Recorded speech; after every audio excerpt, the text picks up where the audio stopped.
Good evening and welcome to the MSAD 51 School Board of Directors meeting for Thursday, April 2nd. How are we already in April? We have all of our board members present except Annika could not be here this evening. And we're going to kick tonight off by welcoming Linda McCann Olson to the podium. So good to see you. She's going to present on the Hashi Maine Art Exchange.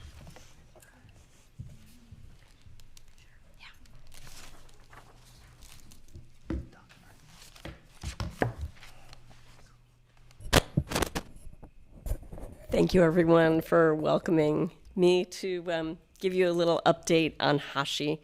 So for those of you who don't know, Hashi means bridge in Japanese, and it is also the name of an art exchange of student art in grade 1 through 6 that I direct between Maine and our sister state of Aomori, Japan. So also, those of you who may not recognize me, I was an visual art educator in MSAD 51 for many years, and I'm also a graduate of Greeley. And last summer and again this summer, I will be doing a art and culture camp for community education. So Hashi is an exchange of artwork. What do? We create prints. And here are students who have worked with me creating prints, some in our culture camp last summer, and then others when they were students with me here at Mabel I. Wilson School. In Japan, in Aomori, our sister prefecture, schools there are about 8 schools who participate every year. Students make prints each year in grades 1 through 6. And they contribute about 100 prints. They send their prints to me. I send them about 100 prints. We each have an exhibition. Some examples of the exhibitions in a moment. So where did this come from and why is it important? Aomori had a number of exchanges, in-person exchanges, with middle schools in Maine and junior high schools in Japan. And due to circumstances beyond our control, including the COVID pandemic, that has kind of dissolved. So person-to-person relationships in terms of cultural diplomacy are one of the best ways of making those important connections with different cultures, seeing different perspectives, and gaining a new way to look at our own situations. So the exchange of artwork becomes very personal, not only while you're learning about the process, but also making the work and then enjoying the exchange, sending yours off, which work that Maine students donate goes to Japan and becomes part of the Munakata Shiko collection. Munakata Shiko is a famous printmaker from Aomori. And Aomori is a prefecture, which is the equivalent of a state, thus sister states. Here are some examples of exhibitions that we've had here at Greeley. The first was in just our little gallery at the middle school when I was teaching grades 4 and 5 there. When we returned in 2020 after a brief departure due to the pandemic, in 2021, I did an exhibit at the fair. Aomori had not created prints in 2020, so they did not send us any for 2021. But we had some amazing prints that very motivated students returning to in-person learning had created. And I think maybe we have 2 of those students here. Do you recognize any of the prints in that? The upper left picture, that's me. I think that was good. We planned that. So then in 2022, next to that fair exhibit, my colleague and supporter in Aomori came to see the exhibition here. This gentleman is a urologist. His specialization is kidney acceptance after transplant. he lived through World War II, and it was his dream to create this sort of peaceful act of diplomacy for children. So he is closest to the prince. His colleague that I now work with and his former medical student and also an instructor in medical school is in the middle, and his daughter. This is the exhibition in Aomori. Last March was the first time I was able to attend their exhibition there, which was great. It was my final actual active group of students.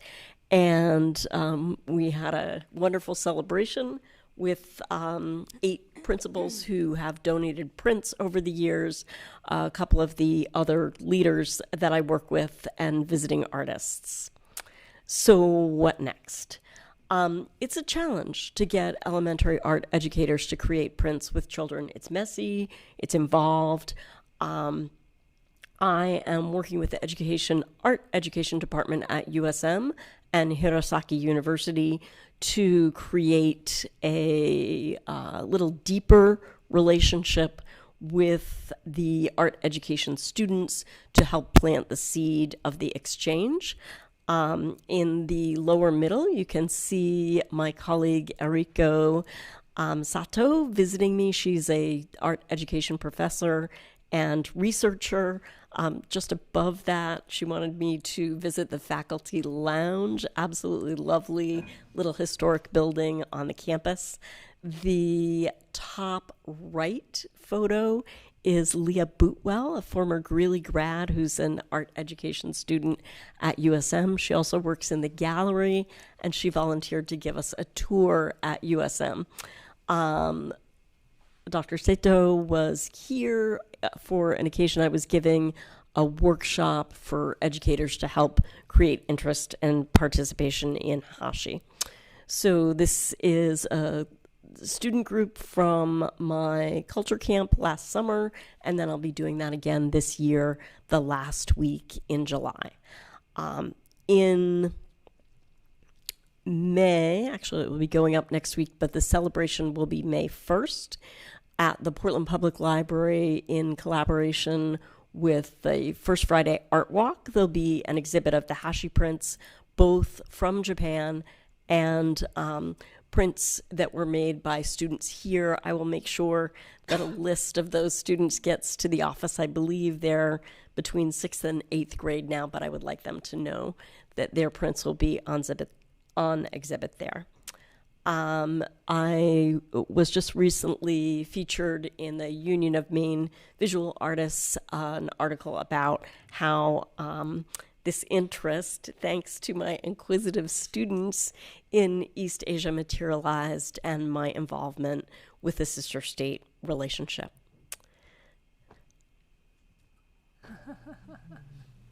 So I believe, and Mr. Poulin can confirm this, that we will have an exhibit here again in the fall, and I'll make sure that that information is shared. Said. I still have a print in my office as well, so thank you. I should not touch that. Thank you for glad to answer any questions. Yeah, I was going to say, do people have questions? Do students want to talk about memories from their experience? It was longer ago for me. It's up to you. I don't remember. I think it was really cool and really engaging. I remember making the prints and kind of like admiring classmates' prints, and then whenever we were finally able to see the actual exchange come into fruition and see prints from so far away, it was really engaging and a big moment of connection from different cultures that I think we get a lot at Greeley, but this was a big emphasis, which is really important. I think, especially being so young, it starts you on the track, and then you kind of see it throughout your years, and I don't know, I think it really comes through in especially our high school curriculum too, so I was really grateful for it. Thank you for that. Lower left-hand picture was interesting, how this little critique action would occur between the students after I'd given them some specifics about the criteria that we were looking for. They would really huddle around. The actual inking and printing process became somewhat collaborative because they were sharing workstations. So. Any other questions?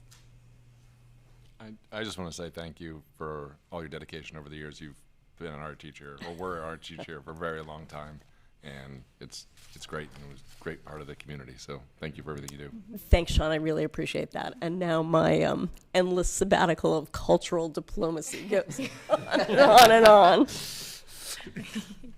Yeah, we so appreciate, even though you're not in the district, still keeping this connected with us. We so appreciate it. And it is not just MSAD 51, but it's statewide. I'm fortunate to have a close connection here, and the gracious hosting of the exhibit in the beautiful Greeley Center for the Arts. So that's been really wonderful. Thank you. Thank everyone. you.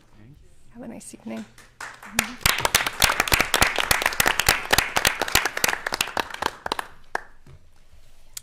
All right, well, you're working on that. We're going to move to our public comment section. The board welcomes and recognizes the value of public comment, and to ensure public comment is fair and orderly, we follow procedures outlined in our board policy, BEDH, and we ask that all members of the public do so as well. We follow this policy to keep the meeting civil, respectful, and productive.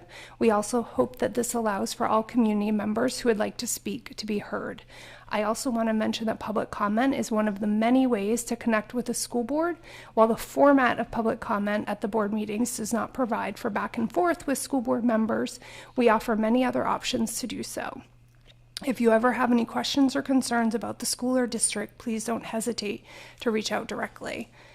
We are grateful for the questions and appreciate the opportunity to dig deeper into any concerns or questions raised.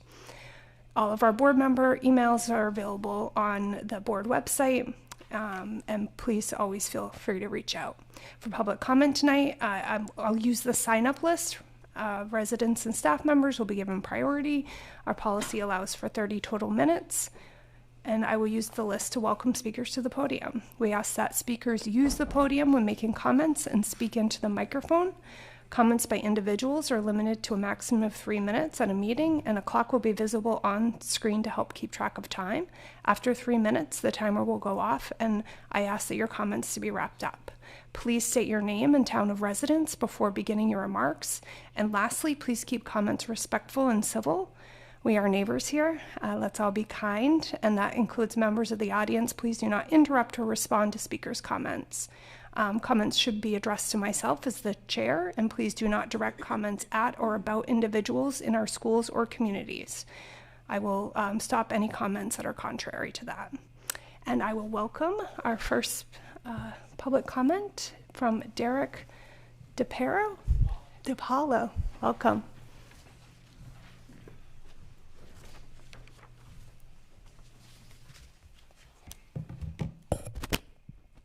Check. All right.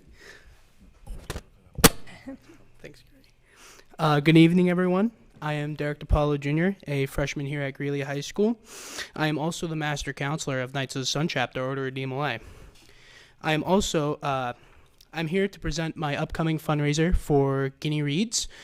This year for my charity, I chose Guinea Reeds. It is local to MSAD 51, and it was founded by John Marlowe, a third grade teacher at Mabel I. The funds will be split 50-50 between my chapter and Guinea Reeds. The day will be April the 19th, 2026 from 8 to 10 a.m., 1021 Turner Street, Auburn, Maine. This will be hosted by Tranquil Lodge, number 29, ran by Knights of the Sun chapter. I would really love a showing of Greeley faculty and board members, not only to support my chapter and I, but Guinea Reeds. I value education a lot, and I know you guys do too. If I could take a moment to recognize Dad Jason Curry, Deputy Member of the International Supreme Council of DMLA. He is a world history teacher here at GHS. And I would like to take a quick moment to explain what DMLA is. DMLA is a youth organization for young men between the ages of 12 and 21. The purpose is to build good character in the young men of the future. In my almost 3 years of being in DMLA, I can say that the effects of it have been positive. And I will always remember the memories I've made with my brothers. Thank you for letting me speak. Everyone have a great night. Thank you. Appreciate it. And yes, so we have, this is more information I can pass around. People want to take a picture or just share it. We'd love to get that. Thank you. Okay, back to my list. Terry Maloney Kelly. Hi, Terry.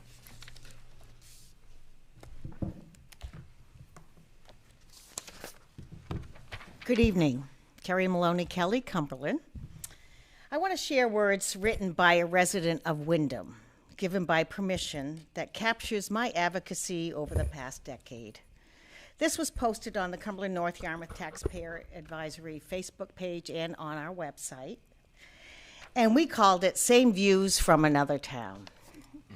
Quote, truth is, senior citizens are being taxed out of their homes, not because they made bad decisions, not because they failed to plan, but because the system is rigged to forget them. Imagine working your entire life paying off your home and finally reaching retirement, only to find out you can't afford to stay. I've been there.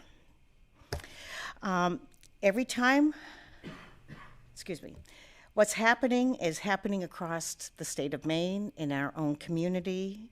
We don't talk about it. We don't hear their stories. But every time the budget grows, every time a new tax is added, just a few more dollars a month, seniors are the ones stuck holding the bill. They're on fixed incomes. They're not flying to Europe or buying new cars. They're budgeting grocery lists, skipping medications, and praying they can stay in the house they already own.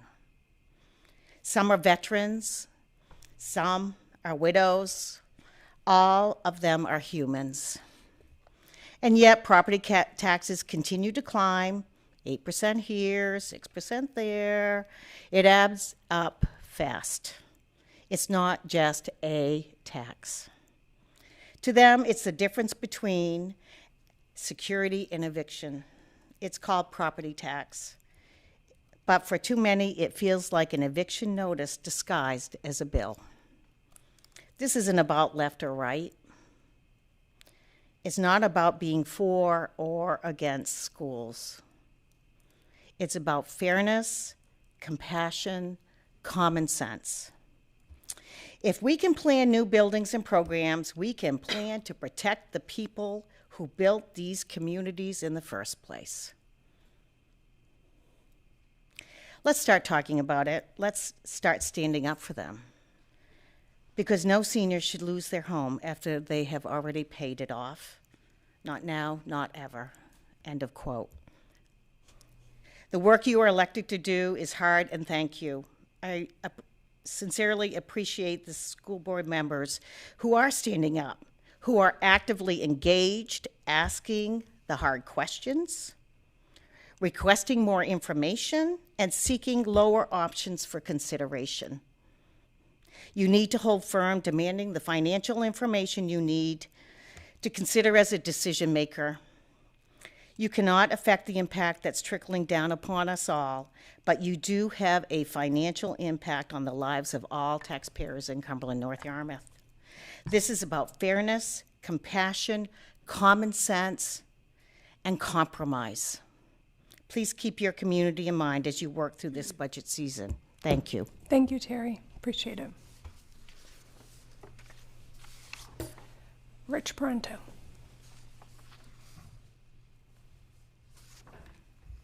Hello, Rich Parento, North Yarmouth. I want to refer you to a handout tonight. It's called Statement of Projected Revenues, Expenditures, and Assessment. On that sheet, you'll see that expenditures are up 7.68%.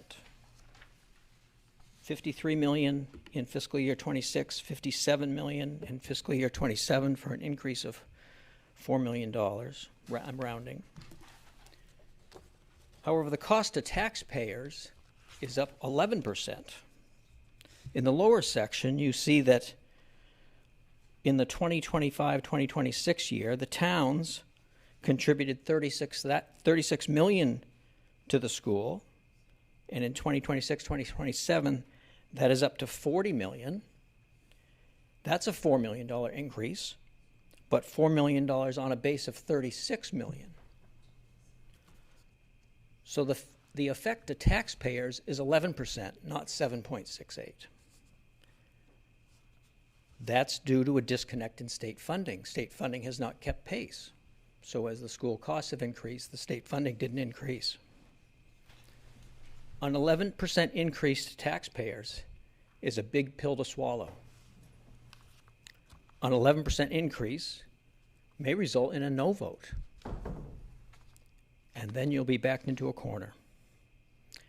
I believe you need to look at discretionary spending to cut. And you need suggestions.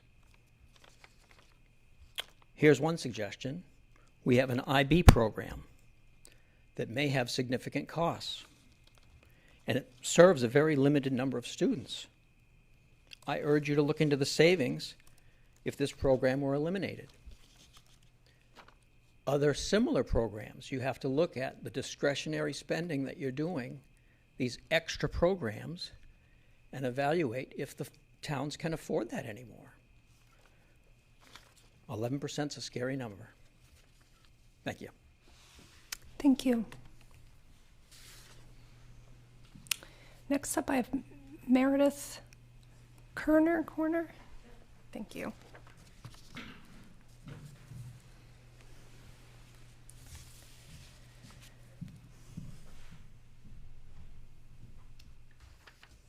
Good evening.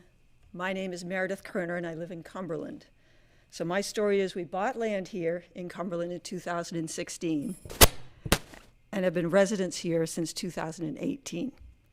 I grew up in Yarmouth, but spent most of my adult life in Massachusetts. We lived in a great community down near the Cape, and our daughters went to a very good regional school. My husband and I retired 10 years ago so that we could move to Maine and live closer to my aging parents. My mother has been a Cumberland resident since 1985. We didn't really think about taxes when we moved to Cumberland. The community appealed to us, and we wanted to be as close as possible to my parents. Plus, we were coming from Massachusetts. The taxes must be similar or maybe less. Taxachusetts, right? Well, here are the facts. Our home in Marion was almost double the square feet that we have here in Cumberland. We had less land there, but the location was nicer. It was on a tidal river. I checked the 2025 taxes on our Massachusetts home and compared them to what we paid here for the same period. Taxes on our home here are 60% more than we would be paying if we were still living in Massachusetts. 60. That's a big figure. We certainly want to provide a solid education for our children, but I feel like the school community really needs to do a deep dive on how our money's being spent and what's a nice to have versus a need to have. And as you look at the budget and plan what it should be for the next fiscal year, I don't understand how you can provide a reasonable projection without working from the most accurate, most current, and public year-to-date actual spending figures. That's a normal business practice. This is our money that you're spending. Many people in this community are retired and are doing their best to manage on a fixed income. I ask that you do the same and manage school expenses to an affordable 3% increase. Thank you. Thank you, Meredith. Next, I have David Mel, North Yarmouth. Oh, is that David? Oh, that's MCL. Okay. McLaughlin. I got it. You guys try to trick me.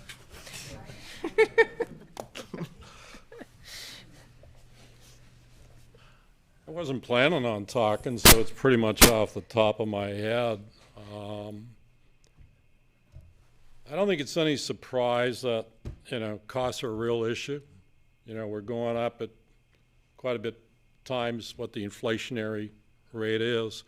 I remember meeting with the board just after the no vote 3 or 4 years ago, and you were a little shell-shocked that we got a no vote. It wasn't expected. And everybody, I think, was trying to search and understand why. And my comment at that meeting was, uncertainty is kind of the kiss of death. There was a lot of uncertainty in the community as to the tax impact. I think we're there now. We still have that uncertainty. One of the recommendations I made recently when I sent out a mail to you was having better projections, to project out 5 years and just tell us what's coming ahead, because it's going up. It's going to go up this year. It's going to go up more next year, I think. That's my conclusion. That uncertainty is not good. Let people know it's going to go up, but what's important is you have a strategic plan telling them, well, here's how we're going to get it down. There's one thing I really feel strongly about, and that's based on 50 years of lending in Maine, to include private schools, large camps, daycare camps. I think you're going to be forced to be looking at these costs a lot more aggressively. You're going to have to reduce them further, I think, because you're not going to be able to control the revenues. I think your revenues are going to be under pressure. The state's in trouble. I think there's going to be cutbacks there. I think I've heard that there would be, so your revenues are going to come down. Well, the only thing left is to cut costs. But here's the good news. I think 3% is not a big cut, and that's 1.8 million. And you say, oh, I can't cut 1.8 million. It's 3%. I would strongly suggest you get an efficiency expert. There's firms out there that do it that are good. Come in and take a look at this thing first on an efficiency basis. If you get the no vote, you may not have time to do that. There's going to be, we want to see those costs because the taxpayers are going to have expectations. If there's one thing I think you can do is get an efficiency expert in there immediately. Have them take a look at it. My experience has been when you hire one, they're going to give you 5 times what their fee is. That's kind of the average. That's the private sector, the nonprofit sector when they bring them in.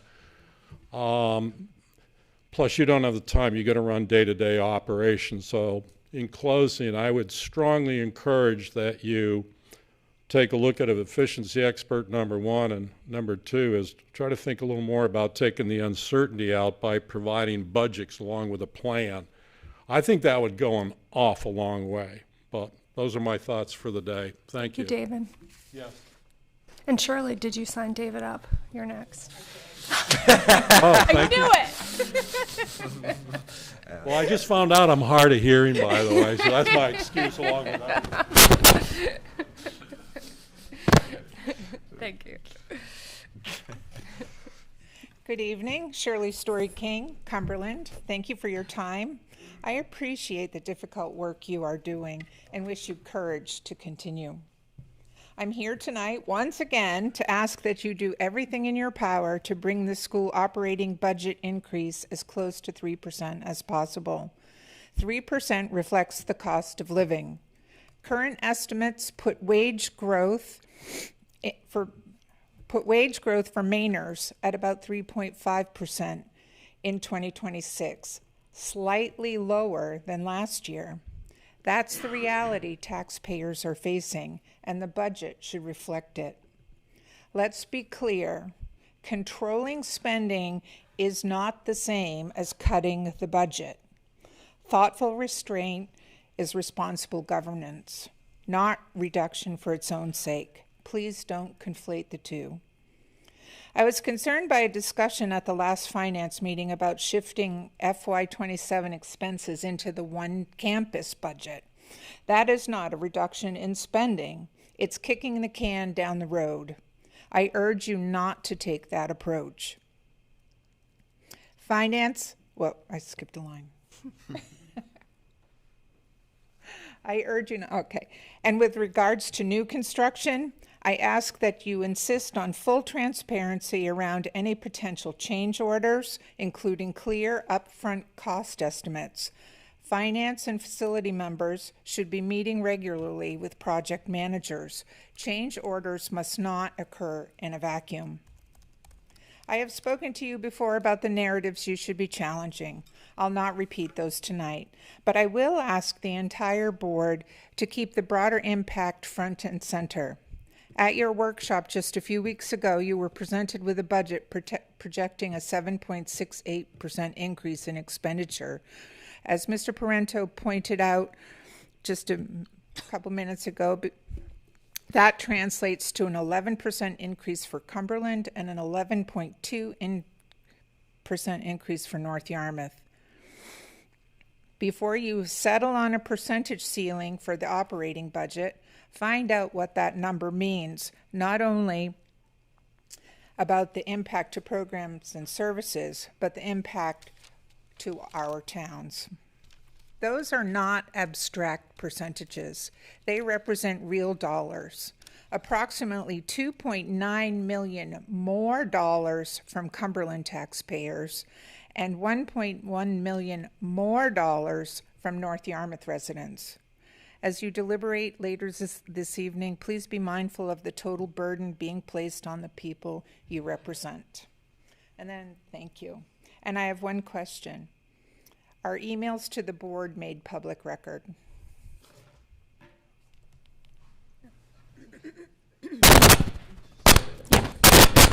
Okay, I need to stop touching that. But yeah, I don't see why not. David Noonan.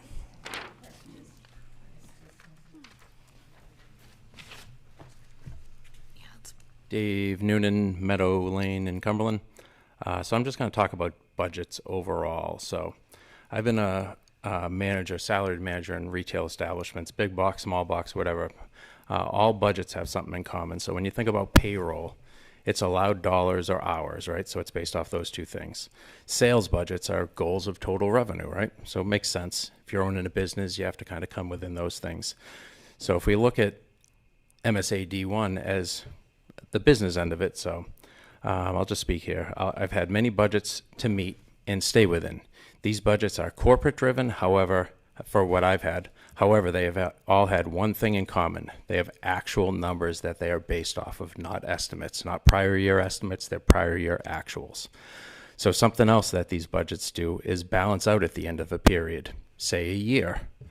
They don't move sales dollars from one month to another. They don't move payroll dollars or payroll from one bucket to another.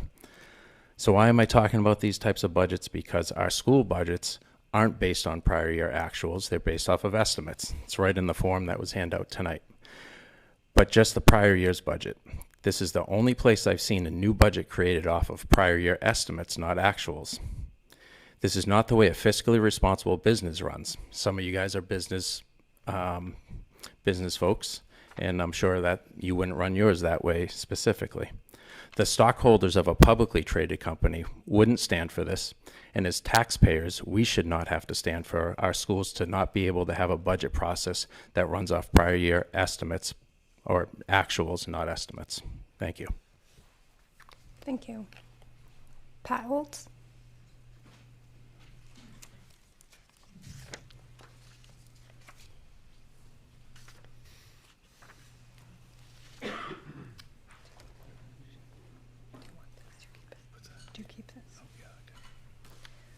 Hello, I'm Pat Olds. I'm a Cumberland resident, grandmother, mother. My children have gone through this school. My grandchildren are still going through this school. And I've lived in Cumberland for about 30 years.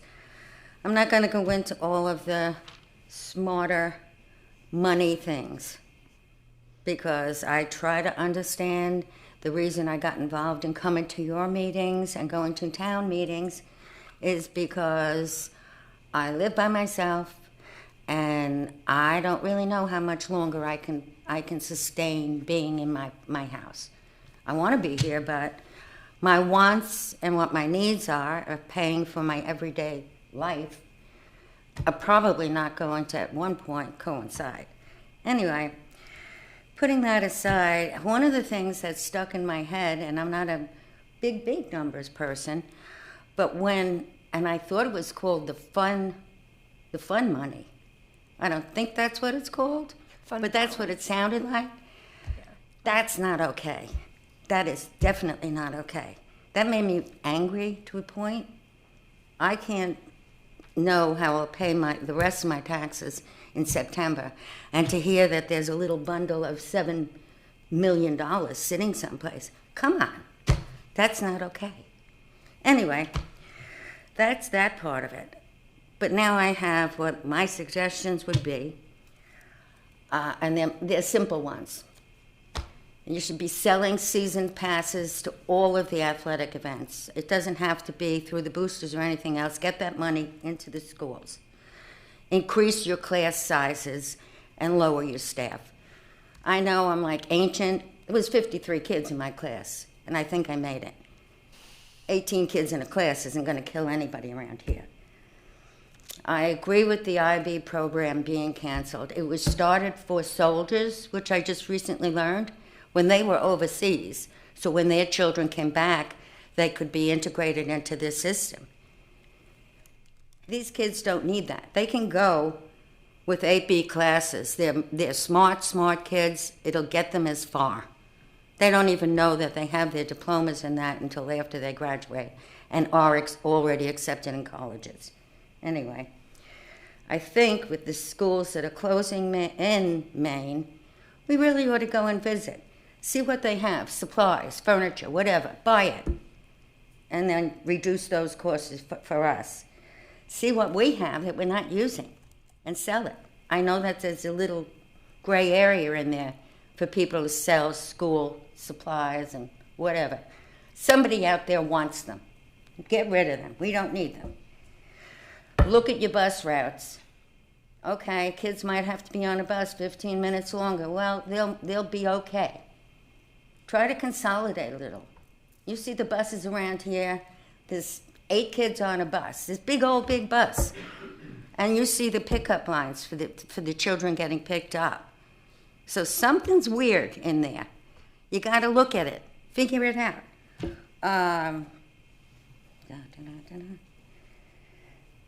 I'd be happy to be an independent committee to see where the waste is. I'll just mosey around the schools, put a little sticker on, walk through and see where the waste is. That's not something I'm just thinking, oh, it has to be some waste. There's waste. Thank you, Pat. The people that really know about the waste are afraid to come forward and say it. They're afraid. They're afraid for their jobs if they work for the system. So I'll leave it with that. The other thing is, if you're at a certain, I don't know where I am. Sorry. Oh, I'm sorry. No, thank you. Appreciate thank you. Appreciate your list. Thank you, Pat. Okay, so I will now close public comment, and I will welcome Eric Brown and Tiffany. Is it McFeatris? Thank you. On the Maine Integrated Health Youth Survey. Thank you very much. Okay, wonderful. Yeah, okay. Leanne, do we have to approve minutes from last? I don't see that on the agenda.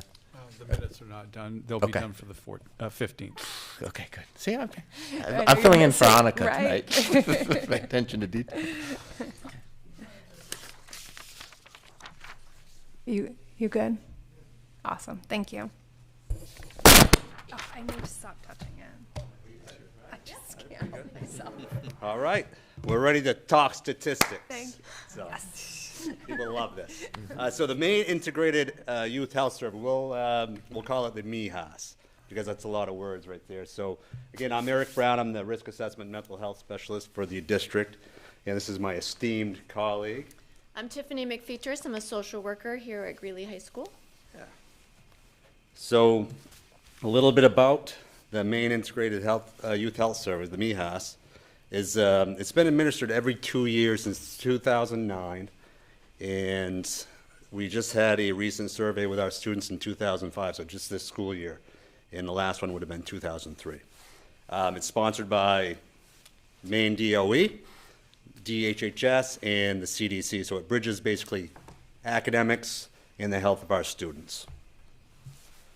A little background, the MIHAS covers a wide range of topics, so from nutrition, so it asks questions about sugary drinks, sugary food, are students eating enough vegetables, physical activity, so are they getting more than 60 minutes of activity, Are they sleeping all right? School safety, so bullying, they're going to look at that. They're going to look at emotional connections, peer connections, feeling safe at school. Mental health, and we'll cover some of that, and also as far as suicidal awareness and substance use. So they'll cover we'll go a few of those statistics on substance use. And the data from the MIHAS is used for evaluating student health and risk behaviors. So use to bridge the gap between academics and health. I've already said that. And it identifies where students may be at risk and areas where schools can improve on. I'm going to cover GMS, so Greeley Middle School, 7 and 8. This is administered to all 7th and 8th graders in all the school districts across Maine. 5 through 6 has their own survey, but that's more random, chosen schools. So GMS did not, or 5th through 6 did not get chosen here in Greeley. So highlighted the aspects of the data and areas of, we're going to focus on bullying. So we're going to talk about some statistics on bullying, sadness, which borderlines on depression. We'll talk about suicide, substance use, and the school climate. So 7 and 8 percentages will also be compared to the 2005 state averages, which was 15,096 students. So that's basically taking a sampling size of all the students from around different schools around the state of Maine. So we'll compare our statistics to the state statistics. A little bit about MIHAS. So it's completely voluntary. Parents can opt students out of the MIHAS. It's strictly confidential, so students do not put their name, they don't put their date of birth, so they really kind of take out that element of there's really no reason to, I don't know, lie on it. And, you know, I'm not much of a math man, but we had 307 students that were surveyed through GMS, and that's over 95% of our student body, so there were only a few absent during this survey. So the first one, so you're going to see I was really happy to see a lot of these stats kind of trending upwards, trending to the better. It's starting with bullying. So I'm back in 2023, the stats were 44% of students that felt bullied on school property. So that's in 2025. It's gone down by 3.4%. It's 40.6% now, so it's gone down. And that's compared to, it's below the 9.8%. Of the 50.4% of state average. And so not Cumberland, Greeley specifically, but statewide, they've done a lot of studies as far as why bullying is decreasing. They've said that more bullying is going towards electronic bullying, so social media, stuff like that. But ours is actually pretty positive because it's trended down. So it's 24.3% in 2025, which is down from 32.4%, which was surveyed in 2023. Percentage of students who reported experiencing sadness and hopelessness for 2 weeks or more and stopped activities once enjoyed. So that's really borderline, so in the ballpark of depression. In 2023, it was 30.5%, which was, for me, was concerning. Over the past several years, and COVID certainly didn't help things, but anxiety, depression, and unfortunately suicidal ideation had been on the rise. And we saw that trend last year in 2023, but 2025, it was, it went down quite a bit, so 9.7% decrease and 8.1% below the state average. Percentage of students who reported having seriously considered suicide. When we talk about suicide, we're talking about passive thoughts, and we're talking about active thoughts. So the 2023, again, mental health was on the rise for the past several years, suicide related as well. So in 2023, it was 20.8% of students that experienced suicidal ideation. In 2025, it had gone down quite a bit, so 11.9%, so I was absolutely thrilled to see that trend. And again, 6.6% lower than the state average. Substance use.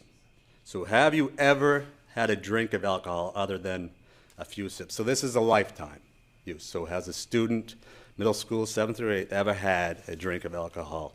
And this was actually on the rise as well over the past several years for the younger grades, unfortunately. But in this year, you'll see that It went down to 11.8% from 15.4%.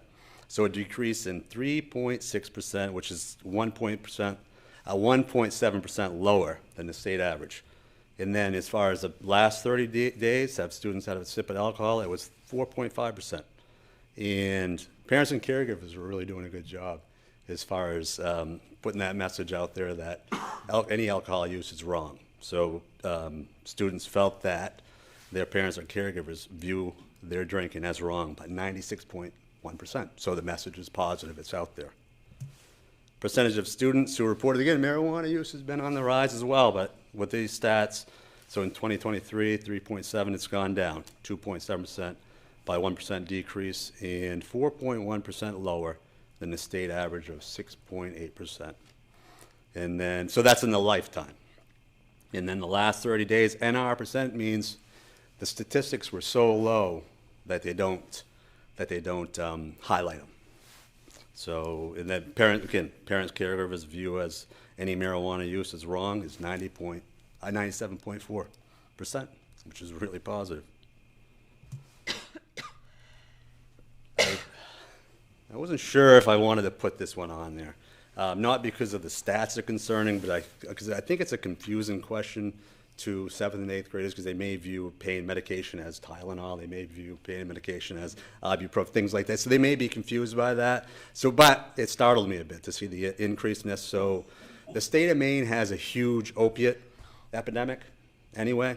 So they really focus on, CD really focuses on pain medication. They did specifically for GMS, they're looking at those younger students that may be impacted by opiate abuse or addiction, maybe in the family.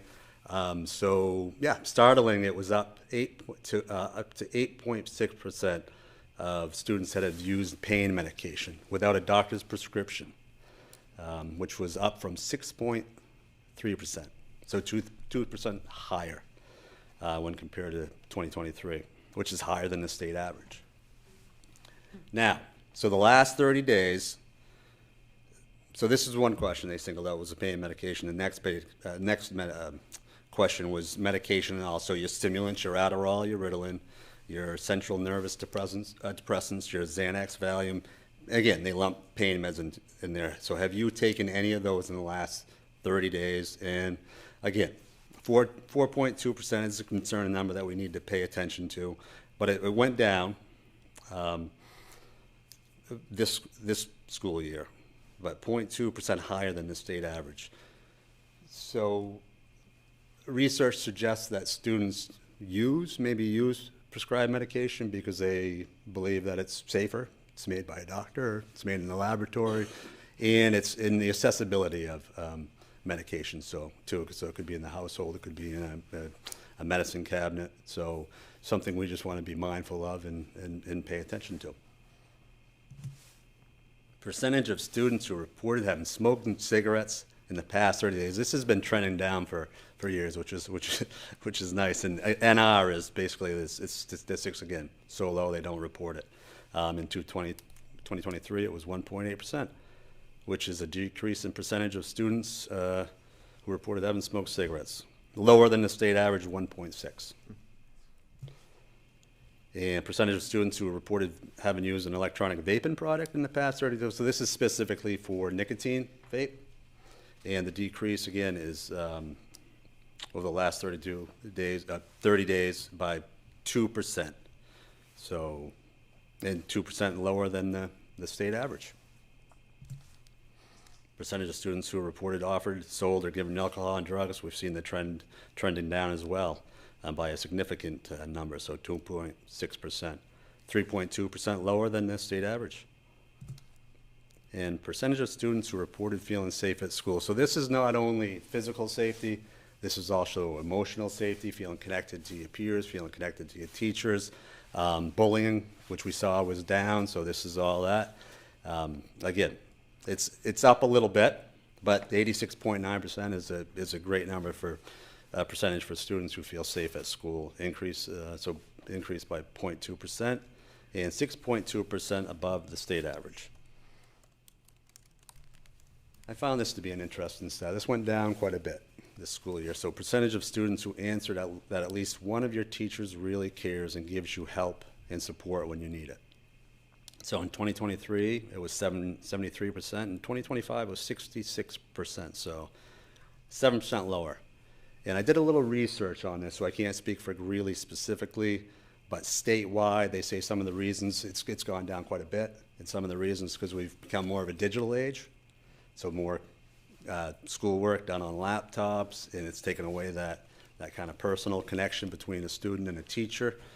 Also, they talked about classrooms, more students in the classroom, shortages in teachers, ed techs, so they talked about that as being a factor of why this has been trending downwards. So lower than, and this for Greeley was lower than the state average by 4.1%.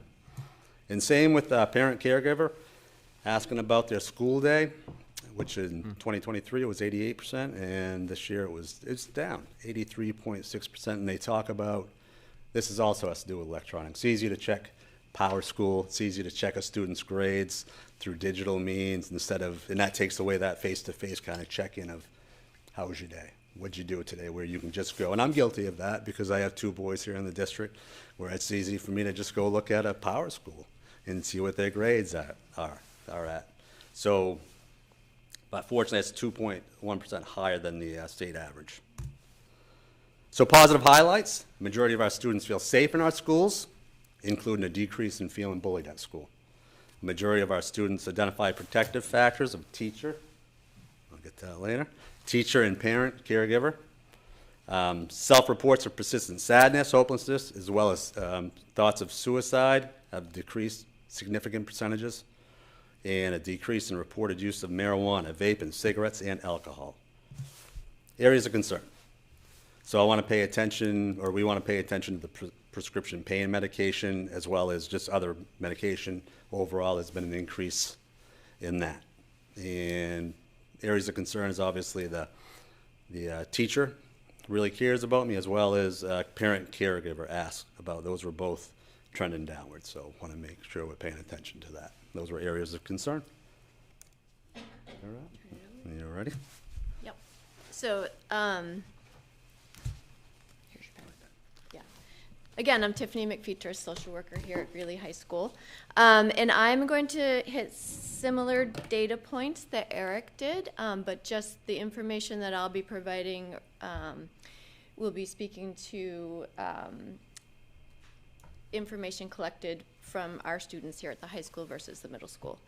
So we, again, the following slides, we had 391 students in grades 9 through 12 participate in the survey. The survey is something that they can opt out of, or their parents can opt them out. It is 100% confidential. We make a pretty decent effort to encourage them to take it and to stress the fact that it is confidential, but I know that a lot of students would prefer not to do it sometimes. So, but either way, this is what we have for results.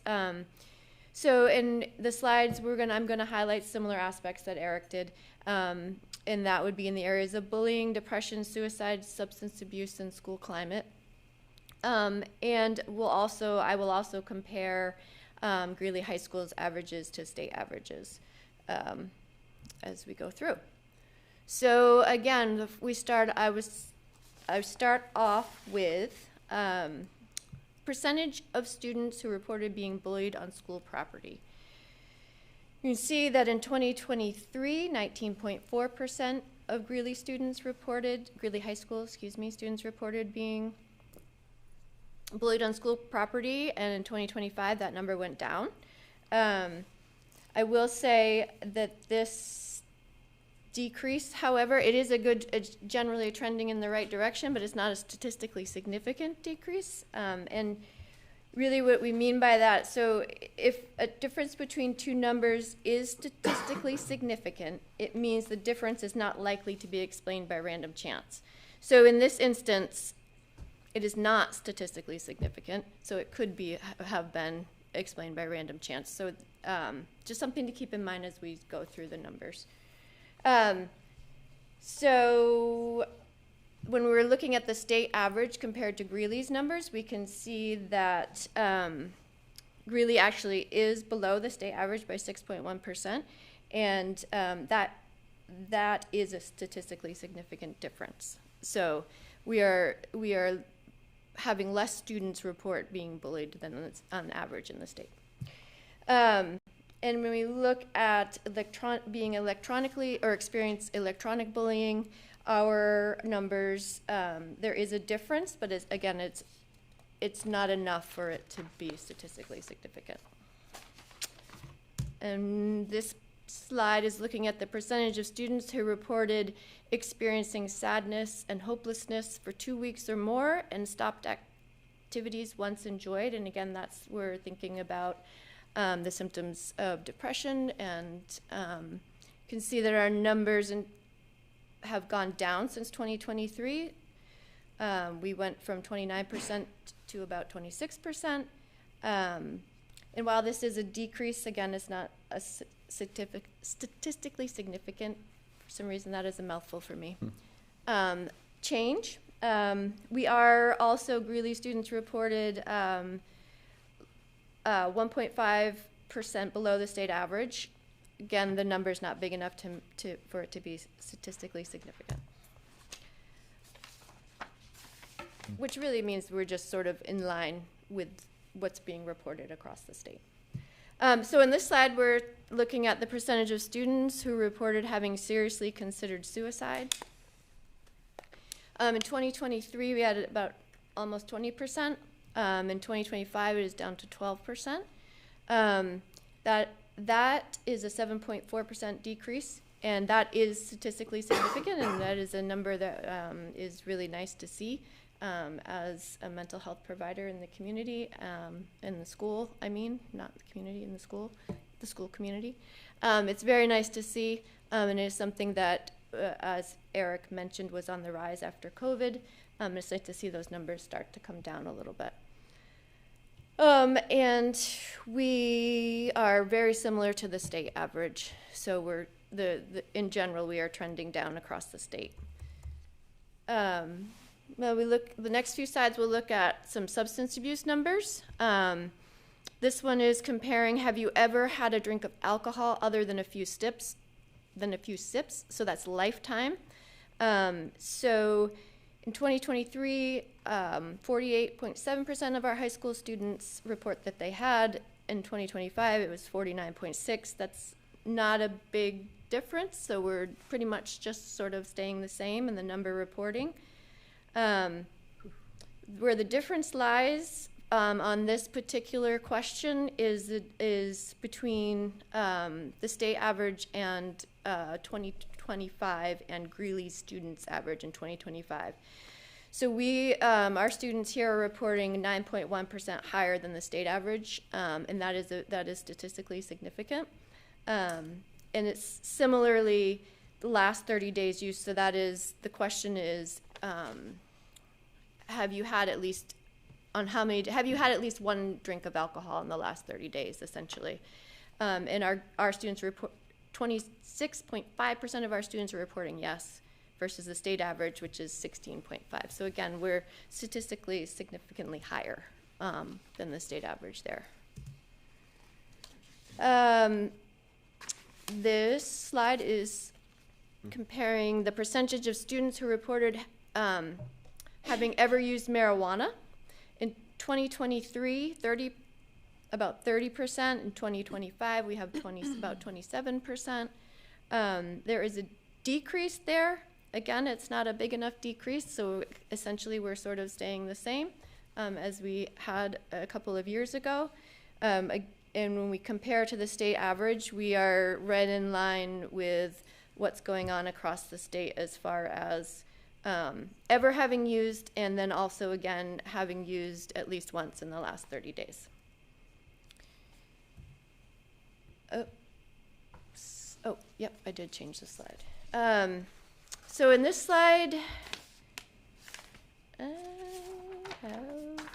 percentage of students who reported having taken prescription pain medication without a doctor's prescription, or differently than how a doctor prescribed it in the past 30 days.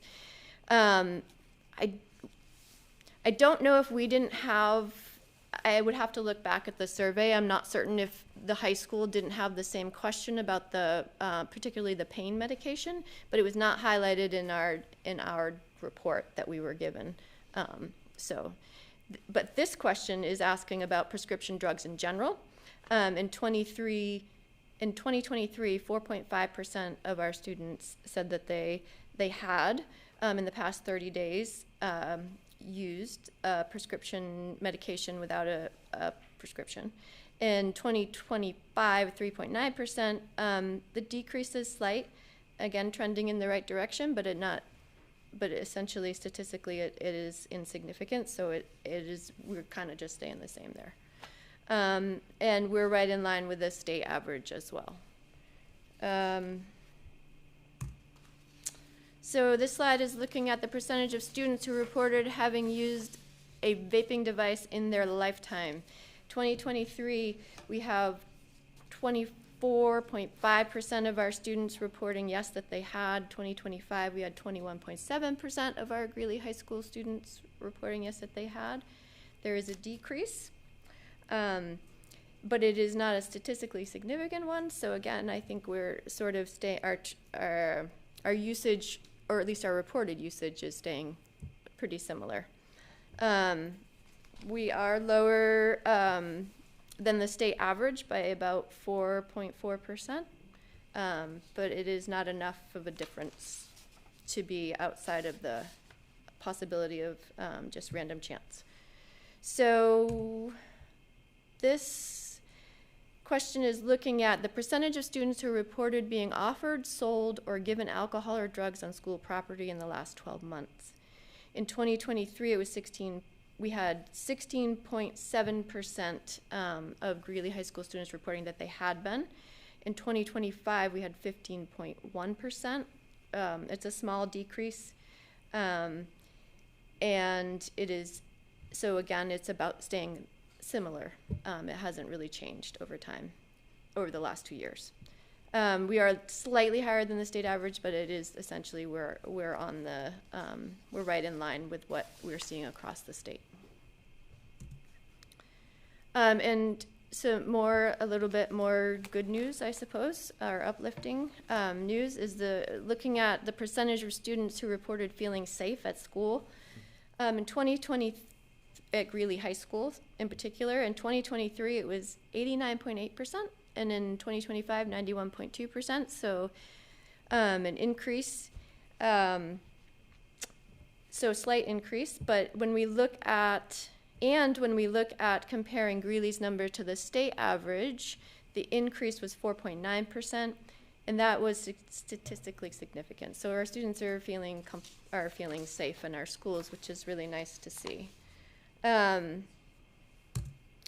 The percentage of students who strongly agreed that at least one adult at school really cares and gives them help and support when they need it. We had in 2023 about 74%. 2025 we had 76%. So again, we're not too much of a change, and we're really that's over half, and that is a wonderful number to see. It's always room for improvement, but it's a good thing. And we're right in line with the state average on that as well. I think I have one more statistic to throw at you, and then I can wrap this up shortly. So the percentage of students who reported feeling safe at school. Did I go the wrong way? Yes, I did. Apologies. Percentage of students who identify at least one parent or caregiver talk with them about what they're doing in school about every day or about once a week. So our students are reporting both in 2023 and 2025 in the the 87 to 89 percentile, which is wonderful to hear. And there is a statistically significant difference between what our students are reporting and the state average, meaning more of our students are having contact with their parents, and their parents are doing an excellent job of talking with them about what's going on at school. So So sorry, that was a lot of numbers really fast. I'm trying to get us through this. So some positive highlights, I would say the vast majority of our students feel safe in our schools. We had 91%, signifying that. The majority of our students identify protective factors of a teacher and or a parent caregiver. The majority of our students don't use alcohol, cigarettes, vape, marijuana, or prescription drugs. And I didn't have a specific slide on this, but when looking through the data of the full report from the Maine Integrated Youth Health Survey, we can see that there was an increase in student confidence, that the school is enforcing rules fairly and addressing conflict, negative language, and bullying in positive ways. Some areas of concern, the percentage of students reporting ever having used alcohol remains significantly higher than the state average. And right along with that, 74.1% of our students report that alcohol is easy or sort of easy for them to get. And those two things kind of go hand in hand, because one of the key factors to underage drinking is ease of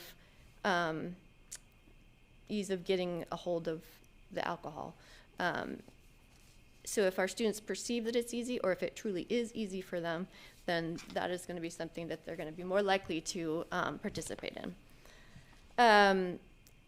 Another area of concern, while there was a significant drop in students reporting ever seriously considering suicide in the last 12 months, it is still 12% of our population. And if we were to do the math, that of our 391 students, that would be about 46 of our students. And in my mind, any number above 0 is too many to have seriously considered suicide. And lastly, among students who reported feeling sad or hopeless during the last 12 months, so among that group of students who reported feeling sad and hopeless in the last 12 months, the percent of students who answered that they got help from an adult was approximately 40%. And that would be a number we'd love to see increase, because if you think about a student who is feeling so sad and lost and hopeless, we would really love to think that they had somebody that they felt like they could trust and turn to. Last slide. Oh, and the top part's cut off because we had tried to squeeze too much on. Some of the, yeah. You want to do it? I'll do it. Okay. I was going to make Eric do this, but I'm just going to do it because now I'm standing out here. So we thought it would be really helpful our school system is doing a lot right. And we thought it would be really helpful to just sort of put together a list of what we would consider protective factors going on at Greeley Middle School and Greeley High School. And so I will run through these quickly. I'll run through these quickly. So we have Kyle's Cares, which is a student organization, and the Save Promise Club, which promotes mental health and school safety. We have, at the high school, we have a robust advisory program where they focus on social emotional learning and connection with peers and staff.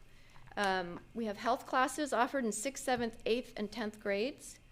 We have a civil rights team and a variety of pro-social clubs at GMS and GHS, and that really just means after-school activities and keeping kids involved and connected. And that is one of the main ways it's a huge prevention activity, essentially. We have the Rainbow Alliance and Gay Straight Alliance to focus on support and belonging. We have, here at Greeley High School, we have a program called Broad Cove Academy, which is essentially an alternative learning classroom that focuses on behavioral support. We have social work positions, school counselor positions. At GMS, we have 2 social workers. I actually think we have more. Two social workers and 2 school counselors. I was thinking there were 3, but I guess it's sort of changed. Anyway, we have a good number. And also at Greeley High School, we have 3 school counselors and 3 social workers. We have Eric, who is our mental health specialist. We have that position, and he really focuses on risk assessments and making sure our most vulnerable students are safe and cared for. We have a student support team and MTSS process, including the SRSS behavioral screener. That's a lot of letters, but essentially what we're saying is we have a group of dedicated individuals at our school who meet regularly, and for students who are popping because they have maybe a behavioral or their grades are dropping or there's a teacher concern, they meet and talk about what supports we can put in place to help support that student and get them back on the right track. We have mandatory suicide awareness and prevention training for all staff. The middle school just finished theirs, and I think the primary school also. Greeley High School, we are doing that next week. We have NAMI gatekeeper training.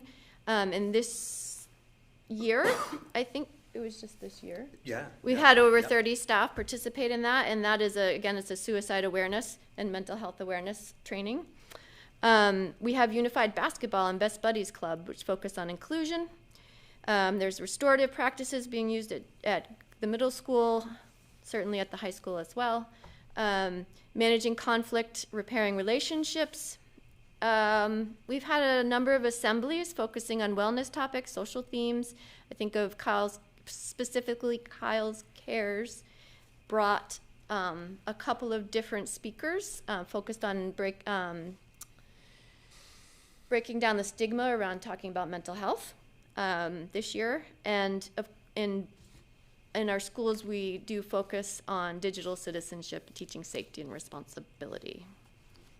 And I think that's it. So, any questions about all of that information? Thank you so much for bringing this forward tonight, and a special thank you to Tiffany for explaining statistical significance and then using that over. It was actually the first thing that popped into my mind when Eric started. You started in the middle school. I was wondering if that was statistically significant. Truly. So I appreciate you going through that. So, I mean, I know I have some questions, but I'll open it up to other board members. Can I just do... I just want to do a thank you to Tiffany. My second daughter, Hannah, was so inspired by you and her experiences with you and what you impacted in her life that she became a social worker. That's wonderful to hear. Thank you so much for sharing that. She works with Big Brothers Big Sisters. Yeah, what a great program. So thank you. Thank you for sharing that. Also not a question, but a comment. I think I can speak for both Katie and I and probably a large majority of our peers, and personally as someone who's pretty heavily involved in the mental health community at Greeley. The work and the information that you guys are giving us is extremely valuable, and listening to this presentation was extremely eye-opening to me, and so I just wanted to say thank you, and that it's not underappreciated, and that even us as students, and just the attention to detail that you guys are giving to our students and our staff is just awesome. So keep up with it. Thank you. For saying so. Also not a question, but a huge thank you. Eric, when you made this presentation a couple of years ago, and it was the first time that I had heard of the MIHAS survey, it was a huge, huge eye-opener. I don't think a lot of parents, you know, like in the Mabel I and middle school ages know about this. And this is that data that I think so many of us are craving, like how are our kids doing? And so the work of the Safety and Security Council is super important in our school, and we put so much effort and time into doing that. But what you guys are doing and sort of your attention to this detail is, I think, the really proactive work that's going on to keep our schools safe and healthy and productive. So thank you. This is super important. Thank you. Thank you. I have the perfect piggyback on that, which is do parents see this information? Because I think this might inspire a lot of interesting conversations at home, especially among high school households. Yeah. So certainly parents can see this information. I don't know that we as a high school have really promoted it in that way, or in the past. I will say in the past, over the years, because this is my 13th year here at Greeley, and I've been involved with the survey since I started partnering with Peter Scott.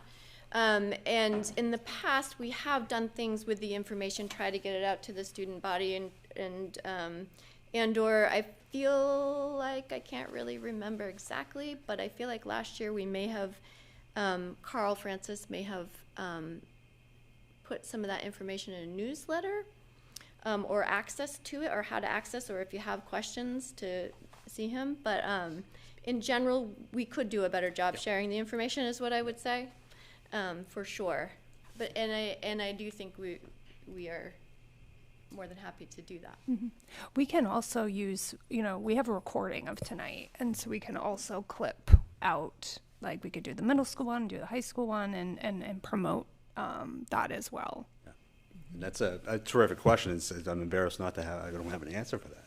Mm-hmm. These just came out like probably a month ago, I think, these statistics, but I think it's not too late to get those out.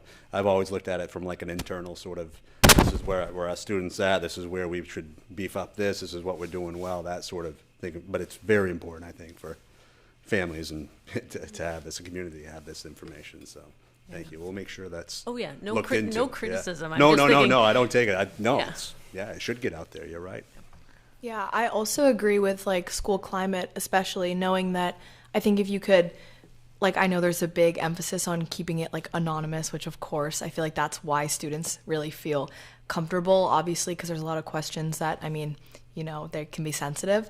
But I think especially the questions regarding like mental health and sometimes the like prolonged sadness, those types of questions, to have that more maybe given out during advisory, for example, something like that to the high school, for high schoolers to just have a really good like understanding of the people that they're actually interacting with on the daily basis that could be going through something that they might not want to share with you, but that obviously is impacting them. Because we hear a lot of feedback, I think, throughout our lives, and especially in this community, just like you never know what someone else is going through.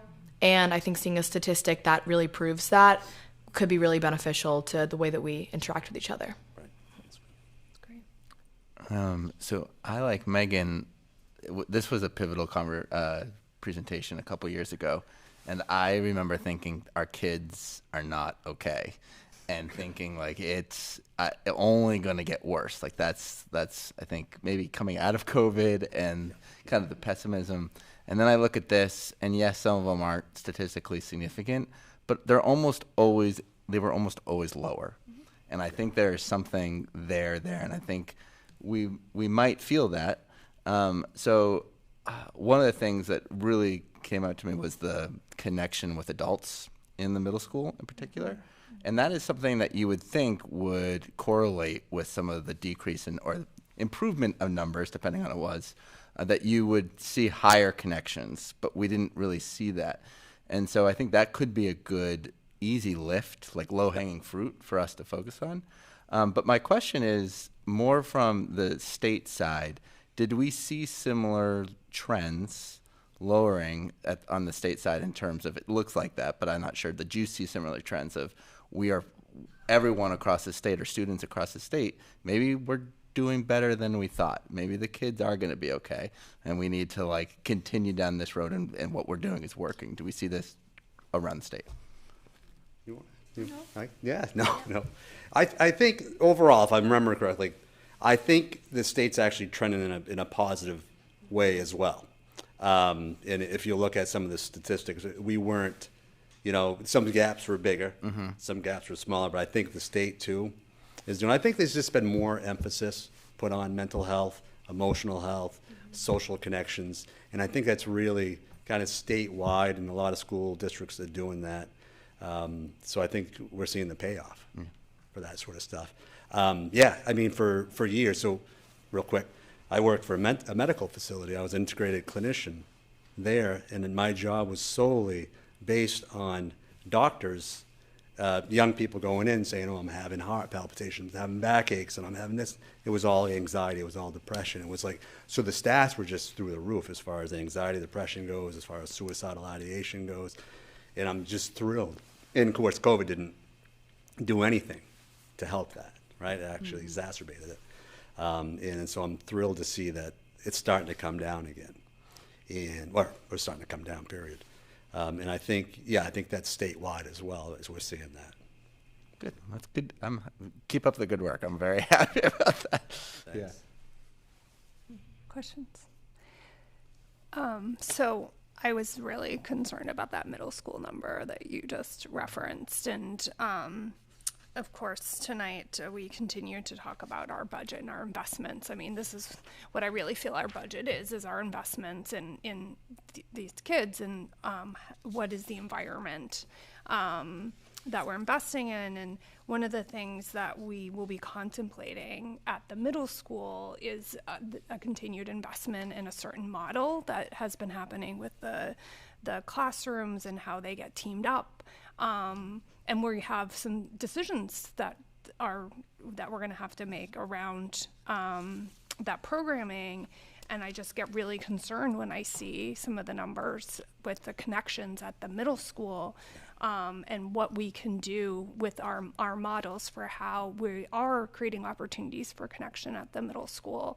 And yeah, the number of teachers, the number of kids in a class, I feel like could have a huge impact on that. And as we know, most of us currently have middle schoolers, have had middle schoolers, like what an important, challenging time in their lives that is. And I don't know if you have any, I guess, advice as we're contemplating, like thinking about how the configuration of the middle school, maybe what you've seen that might have been helpful, and maybe in years past when those connections seemed higher. Any insights, I guess? You want to field that? Or? No. So just want to make sure I get to go. So any insight as to what's going on or what we can do to improve? How we could help make more connections with the middle school. Is there something, obviously we have a lot of oversight on the budget and through funding or configuration of how we're supporting middle schoolers? Yeah, those were the two stats that really stood out to me, was just as far as like the teachers feeling connected, and parents and caregivers, those are huge protective factors. Those are emotional, social, protective health, right? For young people is a positive, unconditional adult. And I think, and I don't want to speak for really specifically, because I think that GMS is doing a lot as far as social emotional learning. We talked that, and they're all teachers, right? They're all teachers that are doing small group advisories. There's social workers that are doing advisory groups. So they're trying to decrease the numbers in those advisory groups to make a connection with peers, to make a connection with adults. And it doesn't mean you're going to be in there with your best friend. It could be with any student. It's just randomly chosen. And I think it's something that they're doing well. But I think we also need to focus on it in parents as well. Is I think we need to focus on the lean on digital. As far as like, yeah, let's get to our work, and we're opening up computers and we're losing that face-to-face sort of time. And that's not a bash by any means, but I think that's just kind of where we're at anyway, statewide. And parents, I mean, it's real easy. Like I can go on Power School and see what my 9th graders got going on. Where do you, I see you, instead of going, dude, how was school today? What went on? What do you need? I can say, what'd you do with that math test? It's really easy to do that sort of thing, and then you kind of lose that emotional human connection. But I also appreciate the point of like wondering how much time our middle schoolers are spending on this instead of this. Yeah, that's great. So I think it's just, it was a trend that I just came across. I was like, what is that all about? So I did it. It was a statewide thing, as they're talking about, again, the increase in the numbers of the class sizes. And just our focus on digital. And does this then get workshopped like with the administration and teachers in each in each building? Like, do you guys sit down and go through the results with the within each building? The results of the Yeah. MIHAS? Yeah. Yes. Great. Yeah, that has happened. Great. Yeah. I just nudged Caitlin to ask if she felt the same way. I hope this doesn't yell at me. Hold on. Okay. But I think that the switch from middle school to high school with computer use is crazy. I hardly use my computer at school.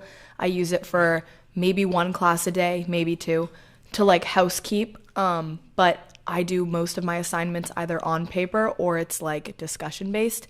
And Caitlin and I take very different types of classes. So I think that's a good, she's more AP track and I'm not. And so I take IB. And so I think she can speak to that as well. But the switch from middle school to high school, and that might have been a product of the COVID years, but I feel like not being on my computer helped my learning a lot, but it was also very, very significant in high school, being off my computer almost the entire day. Yeah, I would completely agree. I think that our curriculum is largely focused on having those human connections and those human conversations. And a couple people pointed to the fact about making connections with your teachers, and that is such a huge part of my personal learning and such a huge part of my character development, and so much we talk about and all of our profile of a learner stuff and all the work that goes into making Greeley students who Greeley students are when they graduate. And teachers make up a huge part of that. It doesn't have to be day-to-day teaching of basic curriculum, but there's so much connection that goes on between a student and a teacher on a day-to-day basis, and that can't be recreated in any way. And I think that in the high school, it's definitely also a huge factor because you're obviously changing in so many ways, and trying to develop on your own, and social connections with your peers, social connections with your parents, all of those things are changing. And so I do definitely think that coming into the high school was a huge change, and having that support was so helpful. And so I definitely think that was and it only shines through the more conversations that you actually have with teachers and your peers, rather than emailing or asking a question through digital services, which you can do literally during class. So I think that it's a big difference, and I think it really helped with the transition. Cool. That's great perspective. Thank you. Right. Great. Anyone? I had just another thing to add. I think I was really happy to see I think it was something like 91% of students feeling safe at school in the high school. And I think that that's obviously that makes me smile, but I think that it's also it's just such a great number to see, because we have obviously we all know it's such a changing climate, and students see a lot of news, and we try to keep ourselves up to date, and sometimes that can be scary and it can create cycles of anxiety and that type of thing. But I think that, and I don't know about the middle school, but I do know that there are a lot of different services and people that I could talk to at the high school. I know I could go to Mr. Gray and say, hey, what would happen if this happened right now? If this happened right now, do we have any things in place? How could that work? And I've probably done it before. And he knows how to field that question and how to respond and tell me, well, this is what would happen. And then if we've stumped him, then he'd say, you know what, let's talk about it. And then we'd find a different way to think about it. And then there are committees in place that try to make our schools so safe. And I think that the conversations that our administrators and our teachers have with students when they have those concerns really changes the conversation, and it makes students feel so much more safe to know that their concerns are also administrators and our teachers' concerns, because it gives you that we're all in this change together type feeling, and it really makes the students feel, for myself specifically, that my teachers care in the same way that I care, and there's really not that loneliness aspect of feeling worried, that you're kind of you really are together in that. And I think that's very prevalent at the high school, and I'm sure at the middle school as well, but I'm really glad to see that in quantifiable form. Yeah. Thanks. Sorry, you thought you were. No.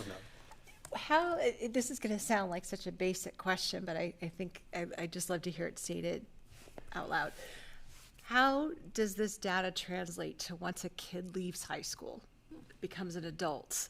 What is the advantage of a kid feeling safe at school? What kind of an adult does that make them?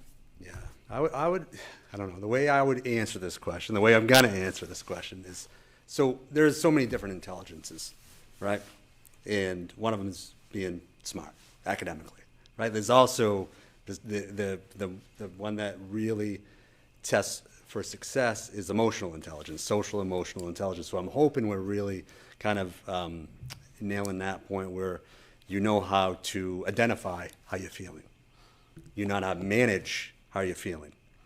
You know how to manage somebody else's feelings, because that happens when you go off into college, into the job force, and you learn how to make and maintain relationships. So I'd like to think that social, emotional, and learning that we focus here is going to translate on to adulthood, into college, into jobs. So that's, I don't know if that answers your question, but those are my hopes, and that's where I think we're putting a lot of emphasis on. So Kim and UNE, my question about Maine was specifically around the kids that we get at UNE right now coming in are not okay.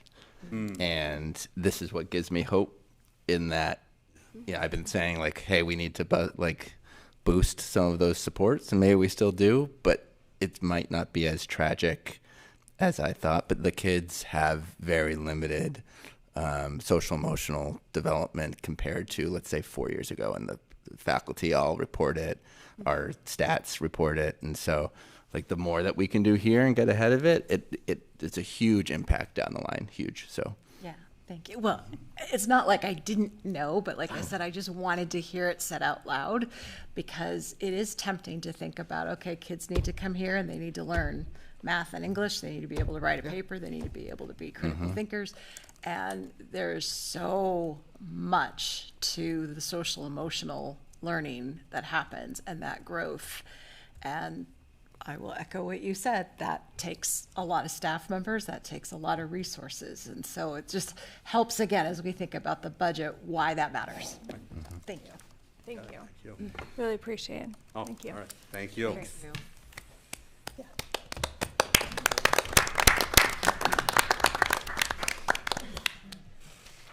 Okay, now we're going to move to items for action, and I can't help myself but touch that. Okay. So the first one is to vote on the name of our new pre-K to 1 school. So much has led up to this vote, and I'm really excited to ask Megan, who's headed up this whole effort, to seek names and to put some recommendations forward to us. So I'm gonna just hand it over for her to give a little more of the background and to make a motion. Okay. I'll give a little bit of context, which will probably be familiar to many of you. But many months ago, the board extended an offer to our communities to propose names for the new pre-K to 1 school. And we got so many submissions. We were heard. People in the community reached out. We got over 20 submissions, which for us was very statistically significant and important. We got submissions that highlighted the history of Cumberland, including the history of the land around our school and honoring the people that were involved in the land around our school, to maybe the lesser known history of Cumberland's involvement in the Underground Railroad. We got submissions for people with these beautiful, passionate stories about members of our community, many who are gone, but one, importantly, who is here, who is Coach Hale, and garnered a whole bunch of signatures from students and staff, and that was really pretty fantastic and moving. So we had wonderful, wonderful choices. We narrowed down the list with partly the help of Mabel I. Wilson, who voted on the names of the schools, and we are faced tonight with a very difficult but worthy task to choose between our fantastic choices, which include the Carolyn F. Small School, the Small School for short, and Greeley Primary School.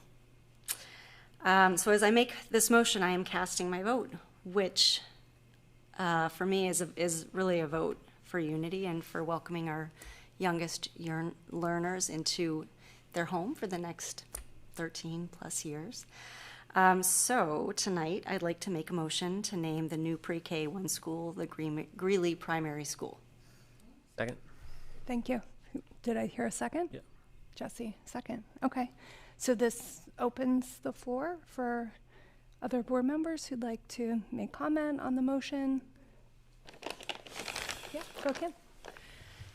So what will happen to Mabel Wilson School, I guess, is my big question. I like symmetry. It just feels very weird to me to have 3 Greeleys and 1 not. I was actually toying with the idea of the Greeley Small School and a Greeley not so small school. I don't know, Greeley Wilson School.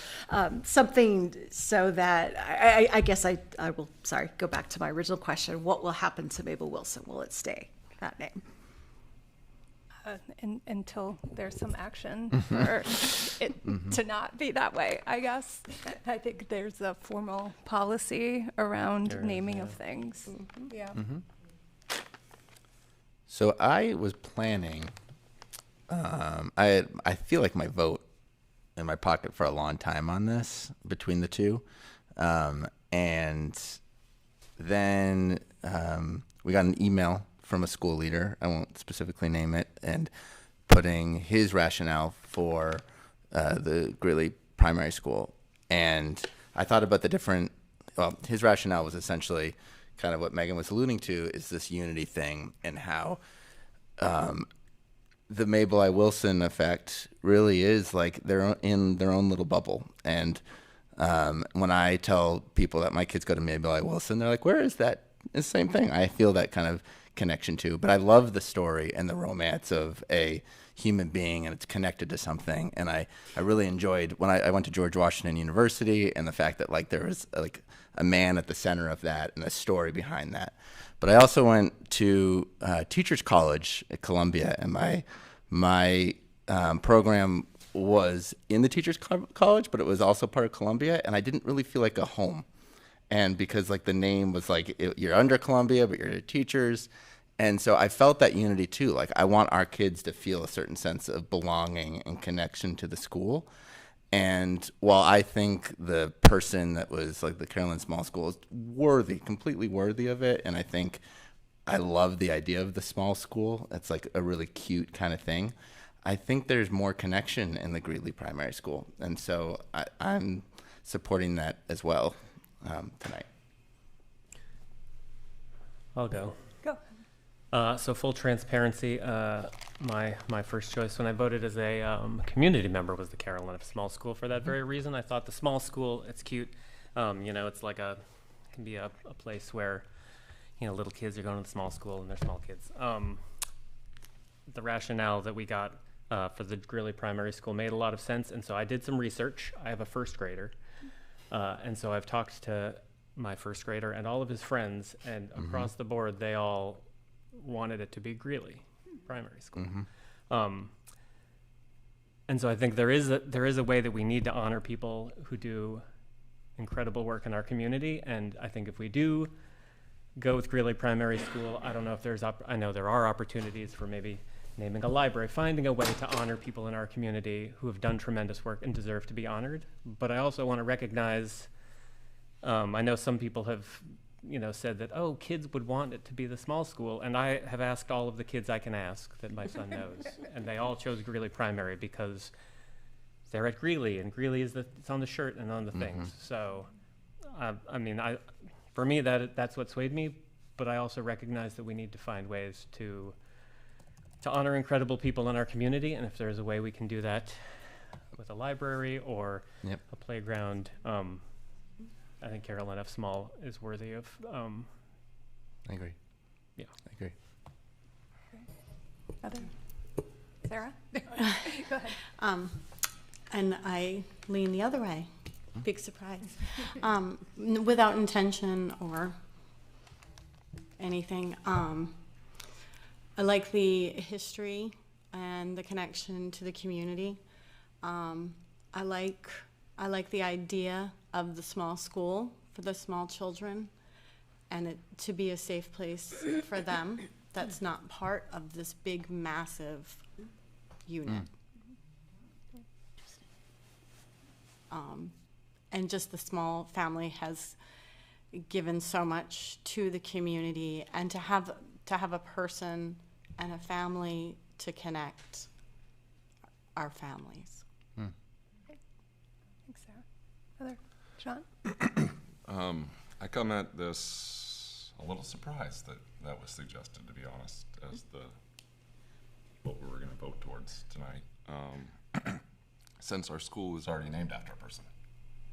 With Greeley. It is true. So it's hard to hear what you guys just said and then know that the history is within my family, and I know everything that's happened over. My family's been here for more than 200 years. So before the school was even, the institute was here.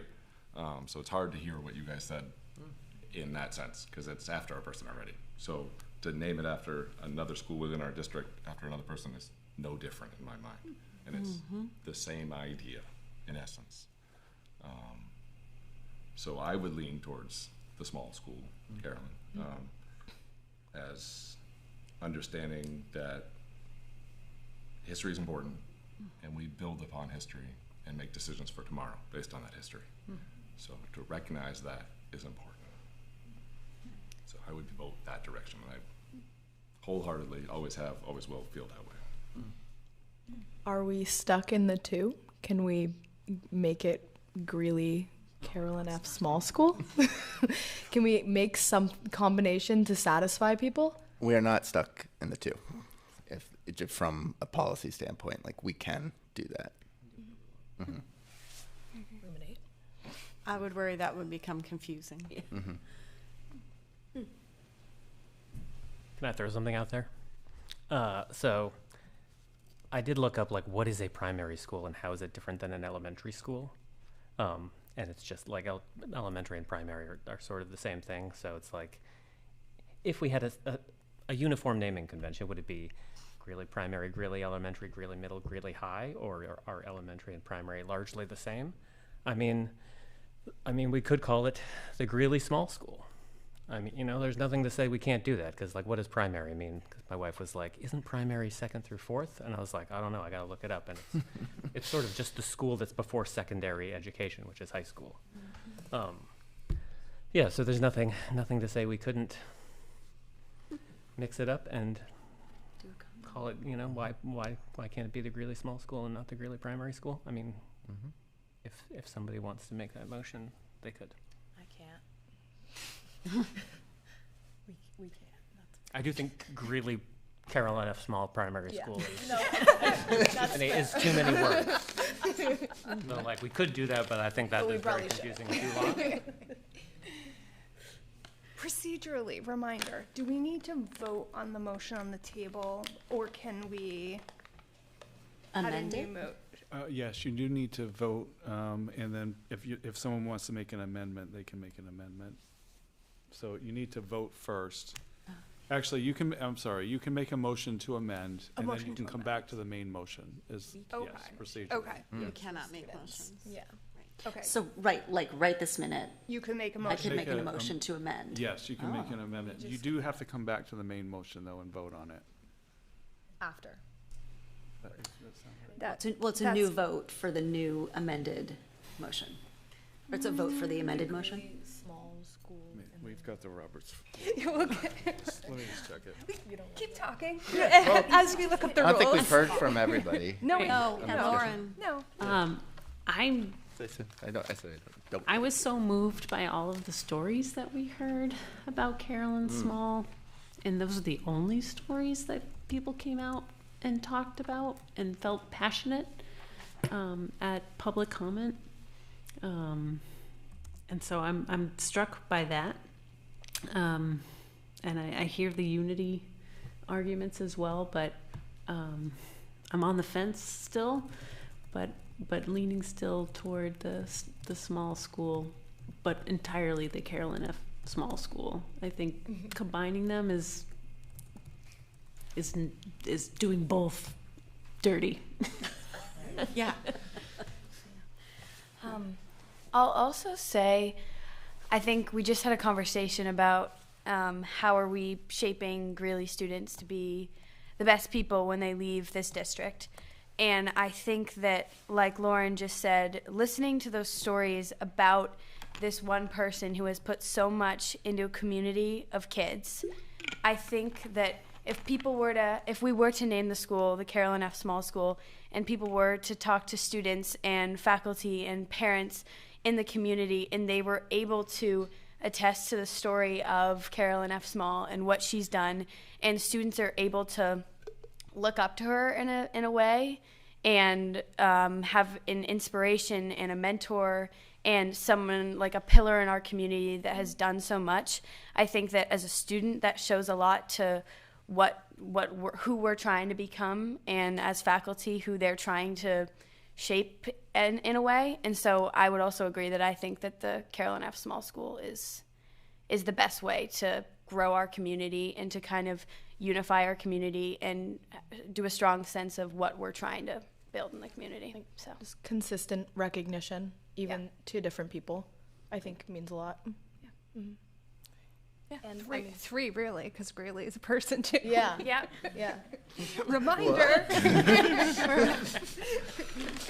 And you look back on the schools that you've like gone to, and like you remember, oh, I went to the small school. If you went to the small school, and then and then I went to MIW, and then I went, and you just have you have stories, and people ask you about the stories. Oh, why is that this way? And then you can answer, and then I think it builds more community, grows more roots that were already there, just recognizing that. But I agree. That might be just. I will say one other thing. Going to school here, I would say when I left the community or the greater Cumberland County area, it would be the same response. You went to Greeley, where's that? It's not Cumberland High School or MSAD 51. It doesn't associate with a place. So I feel like that's the same kind of vibe we were talking about, how it doesn't have a location. So just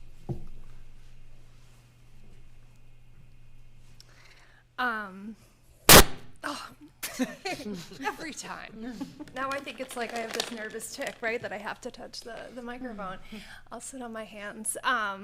This is how many opportunities do people get to name a school, especially in Maine, where the opposite is happening, right? We're closing schools and really not opening many.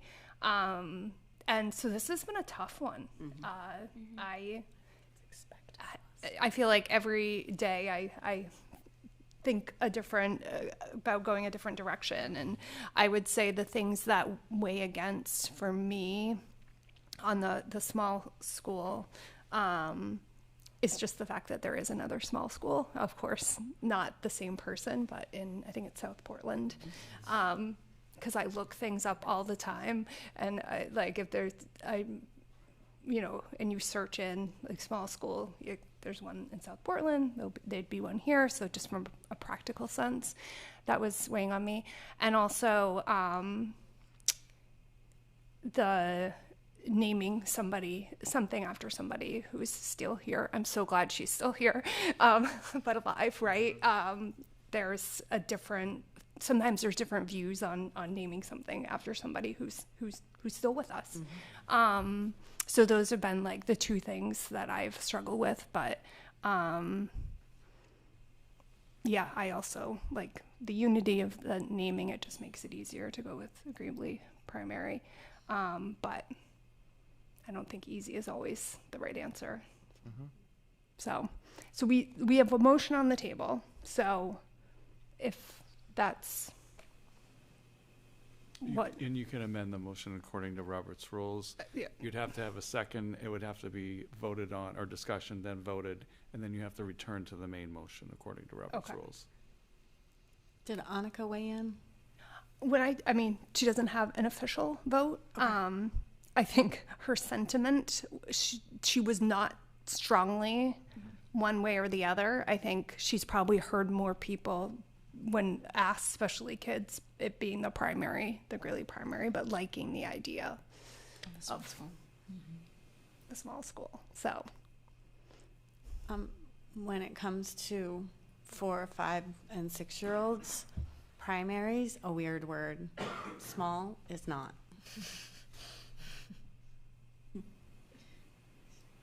So the motion on the table is to name the new school, the pre-K school, Greeley Primary.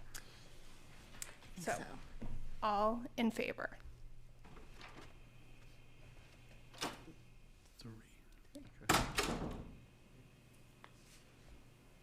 And opposed. And all opposed. I'm not even used to saying the word opposed, just to be like, what do I say? 3, 4. So opposed to the motion, the main motion, motion. yeah. Right, 1, 2, 3, 4.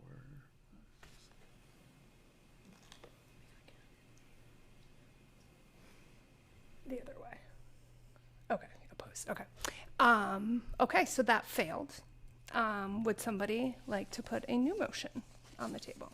Sean, you're up. I move to name the new school the Carolyn F. Small School, the small school. I second. Okay, so it's back on the floor. Can I just say that I don't like it? It's this is like a very personal thing for people, right? And there's a lot of emotion to that, and there is a lot less emotion to Greeley Primary School, which is like so scientific, right? It's just like it's bland, it's a little bland, and I'm frankly surprised that the kids, my kids too, all wanted that, right? But I do appreciate everyone's stories around it. And so, like, I don't think there's really a wrong, like, like I said, I've been on the fence both ways. I really don't think there's a wrong way. So, and I think I feel that from the board as well. Okay, any other comments, discussions? I didn't know if anybody here, because I didn't know, when we named the middle school. I wasn't here. I know.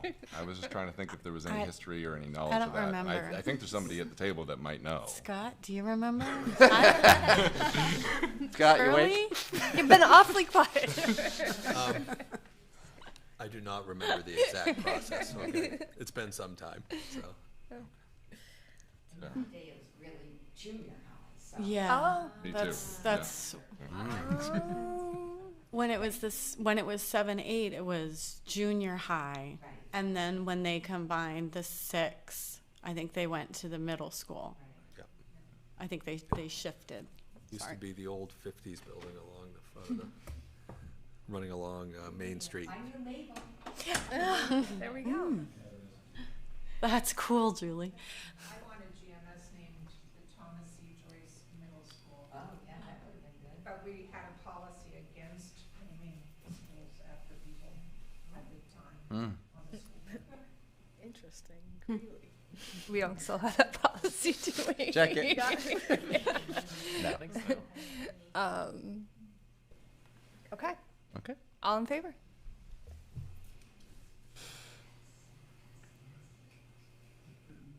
Oh, it's unanimous. All opposed? Okay, all right. Small school. We have a new school name. Yay!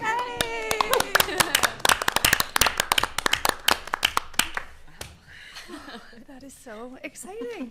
Okay, meeting adjourned. That's so funny. All right, nice try. Okay. Yeah, you know what we got? Can I have a motion to, do we want to take these together? Are these related? Yeah. Okay. Are these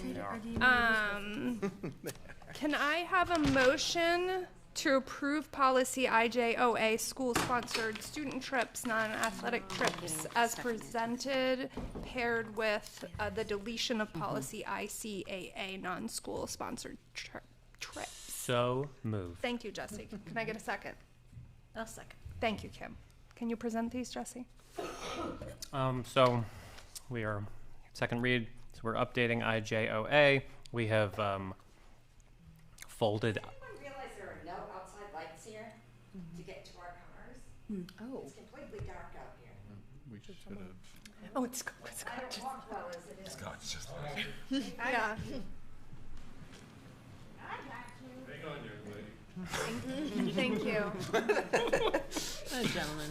Yeah, why aren't The lights not on. why are the lights not on? I don't know. Someone should ask. Is that why Scott? Maybe. Oh, Scott's gone. Yeah, Scott's gone. We have lights out there. Yeah, we own have lights. There are lights, I promise. Is there? They should be on. In the parking lot, the lights are not on. Oh, Try none of them? clapping. That's a concern, right? Okay. Alexa, turn on. Mr. Gray. Okay. We're working on that. All right, somebody talk to somebody. Who's got that control? So IICAA, non-school sponsored trips, has been folded into IJOA, school-sponsored student trips, non-athletic trips. Since our first read, Annika, who is not here, I need to give her credit. She pointed out, I think, 6 small grammatical errors, and those changes have all been made. I can go through them if you would like, or you can see if you find them. But those have been made, so the policy has fewer grammatical errors than it did that no one else caught but Annika.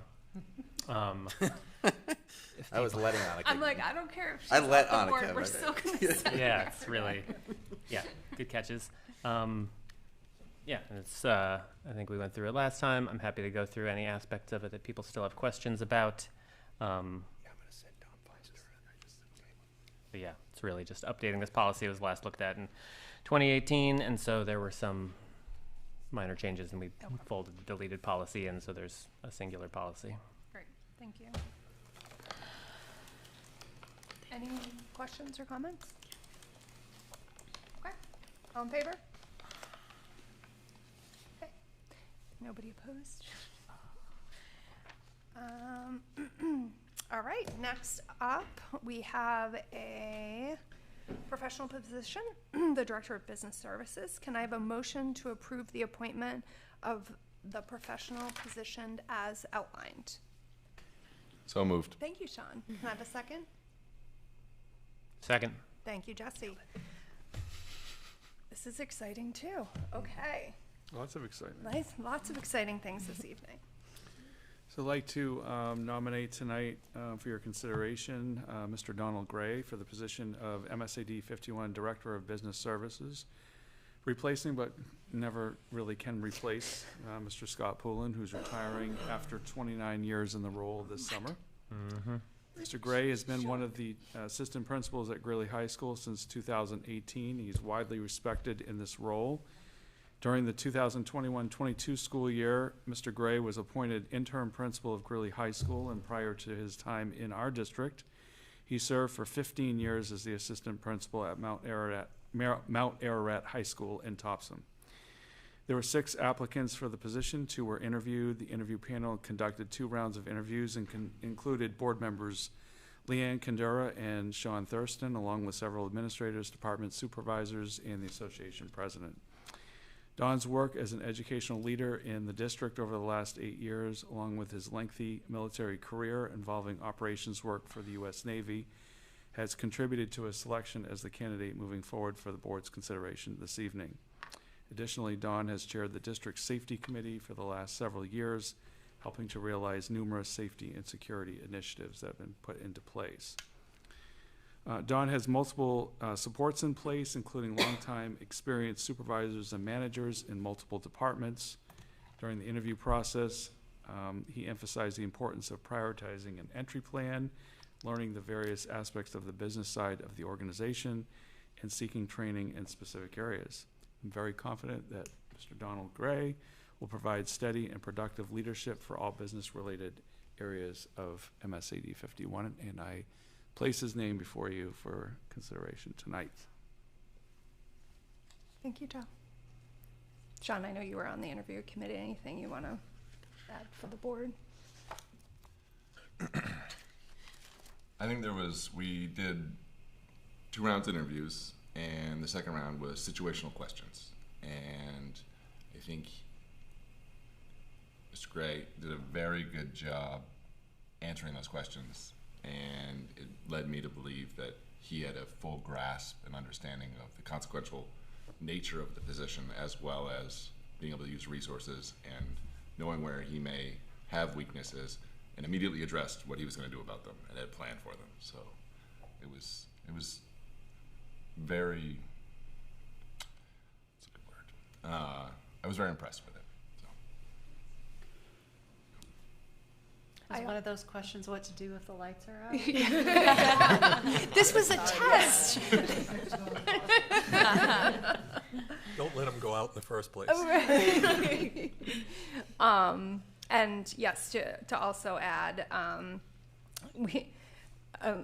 Mr. Gray also has seen what enormous shoes there is to fill through this job, which the things that were included in this job description, we as a board were concerned about, but we want to continue to work to make sure that there's really good supports in place for anybody serving in this position. But having somebody who understands our district is also going to be really important for moving into this role, especially with the number of responsibilities. And yes, we were very happy to have an internal candidate who's seen what goes on, and it didn't shy away from it. Any questions? Okay. Oh, Megan, were you? And the only thing that detracts from this for me is just that my kids won't get you as their vice principal in the school. Yeah, yeah, and I hope you stay involved in the Safety and Security Committee. Awesome. All in favor? Enthusiastically, yes. It's unanimous. Thank you. Congratulations. I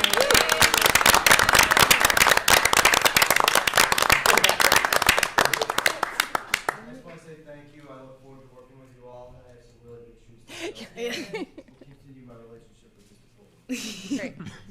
Mr. Gray, you can sit right next to me.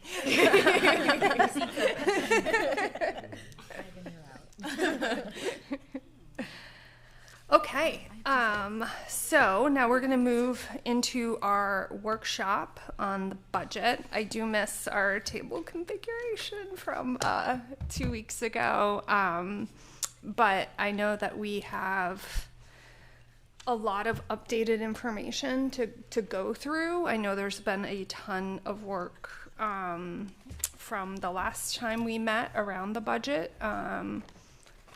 because we, as school board members and as a community, find, there's real challenges with the amount of increases that everyone is facing and that we're facing as a district, as a large employer, as our community members are facing, and wanting to figure out how to do this next year's budget responsibly. So I will hand it over for an updated presentation to Superintendent Porter. All right, thank you. I'm going to start the workshop off tonight by just giving you some quick background information, get us back up to speed on the district's budget. Not that you haven't stopped thinking about it every waking minute of every hour, I'm sure. But on March 19th, when we left you at the last workshop, the budget stood at 7.68% expenditure increase, $4,135,653 over the current year's budget of $53.8 million.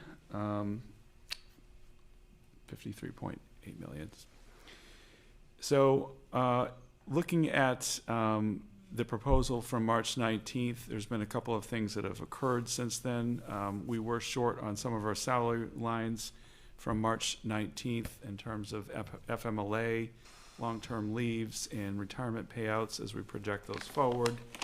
Looking at our staff, we've gotten several more retirements.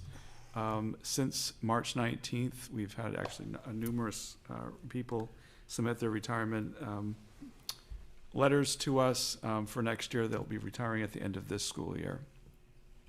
So we have those every year, and we try to project how many people we think will retire in the next year based on numbers that we've had averaging over the last several years. So we were short in those salary lines.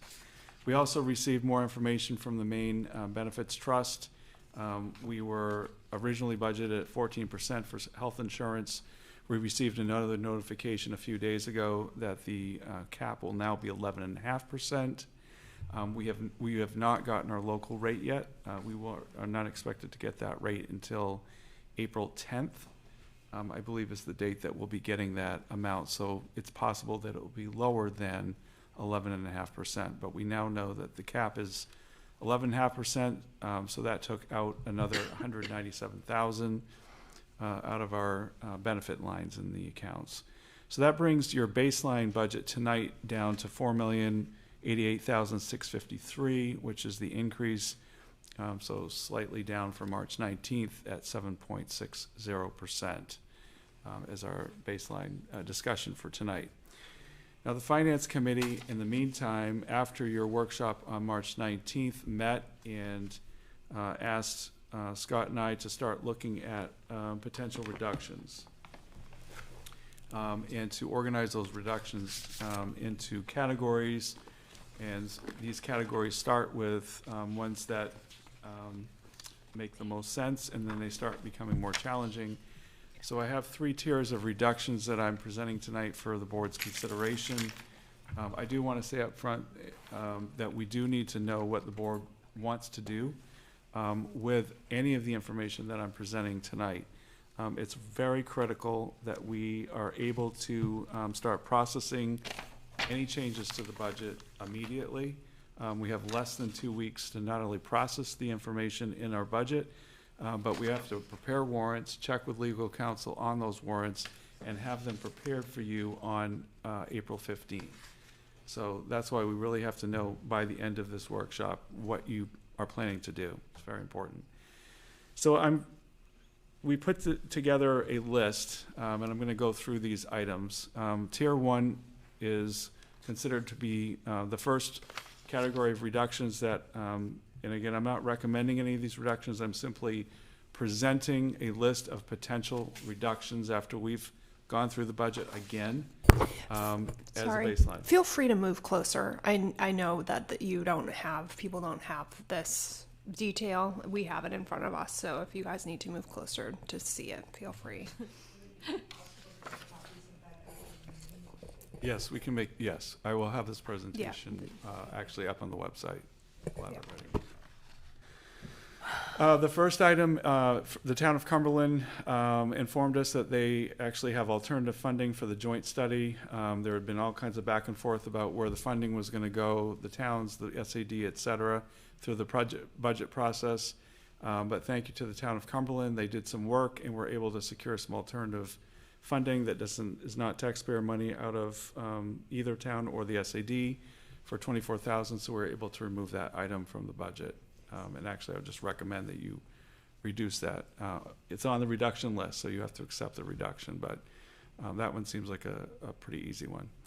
The next one is $28,881. We purchased a Bobcat, as the board knows. You approved that purchase, and we are proposing that we pay that off in FY26 for FY27. So this would be the amount that we would have carried in FY27. Now, the important part about this one is if you accept this reduction or you want to go forward with this reduction, the total lease purchase amount that we still owe on the Bobcat is $115,525. So it creates a hole.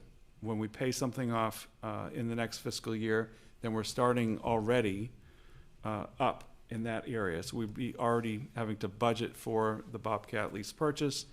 In FY28, it creates a hole. So a recommendation would be to use year-end funds if you want to move forward with this reduction, is to use year-end funds and pay off the $115,525 so that we're not starting FY28. Everybody knows FY28 is going to be the most challenging budget year. So if you don't want to, this will pay it off completely. We're not carrying any of it forward into FY28, FY29 going forward. So if you want to move forward with this one, I would recommend that with year-end funds, there's a transfer at the end of the year to make sure that we are paying off the Bobcat in its entirety in order to make this one work. And by the way, I don't know if you want to, anytime somebody has a question on the board, feel free to Yeah, just as jump in. it might. See, and now I can't help myself. Yeah, I think as we're going item to item, that might be most efficient. So then we don't have to keep coming back. If you have a specific question about the item, let's address it now. Can I make a quick comment, though? Sure. So I just wanted to point out that the joint study would still be completed. Do we continue to have quote-unquote ownership of the information and ability to ask the questions that were our interests? Input into like Yes. what? Yeah, Yes. that would be my understanding. That's my understanding. So I had a brief conversation with the town manager about that in Cumberland, and he told me that JP Cog has agreed to foot the bill for the most part for this funding. Excellent. So and they do an excellent job. I know that with these kinds of studies, and so they would obviously be asking what kind of information do we want to get Excellent. out of this. Excellent. That was my only concern, with somebody else paying for it, that they would own the data. And North Yarmouth was looped in, their select board and all that. They, yes, I believe Matt told Diane, and I believe their select board knows about it. Yeah, so we were, Diane and I were both informed about it. Yeah, so we really appreciate the town of Cumberland's work on that. Thank you. Good, okay to go ahead? And I'm sorry this isn't larger. The next two items regarding special education, 15,000 and 9,500, one for equipment and one for supplies. If you remember, we have a couple of, we have new students coming into our district, and their IEPs do require specialized equipment and supplies that we do not have in the district right now for these particular students. So the special education, or Director of Instructional Support, Julie Olson, is planning to prepay some of this equipment and supplies out of her accounts so that we do not have to pay for this. These are one-time purchases, so they do not create a hole in FY28. Very important. I'm going to keep saying we don't want to create holes in FY28. And when you say create holes in FY28, does everyone understand what that means? Just means that we do not want to start, usually we start with 0, and then we look at everything again. We do not want to start with knowing we're going to have to put this money back into the budget and start from a place of, oh, we're carrying money that we've got to start. We're not starting at 0 now. We're starting with, we have to keep paying for these things because it's showing as an increase the next year, essentially. The next item is 87,000. It's a support position at the district office, and we are looking to reorganize some of our office functions in the district office. I will say that we run a pretty tight ship in terms of the staffing that we have for district services, but we were looking for all available funding for this budget, and we're looking at our office, and this was a position that we felt like we could reorganize functions in our office, so this is a position that we're putting forward as a reduction. I don't know if you're able to answer this, but is this in line with the efficiency study that was done around This our isn't, administrative? it's not, it's related to the efficiency study that NESDEC did for the district. However, that study was more focused on administrator positions, and the fact that the district office is short on administrators. It does not have enough administrators at the district office. So this is a support position. So it's not directly related to that study. Do you want to talk about the person placed? So I will just say, and obviously we're not going to get into a lot of public information, but the person has been offered another position that is going to be vacant due to a retirement in the district, which is a similar position. So I just want to say that there would be no personnel loss. Thank you.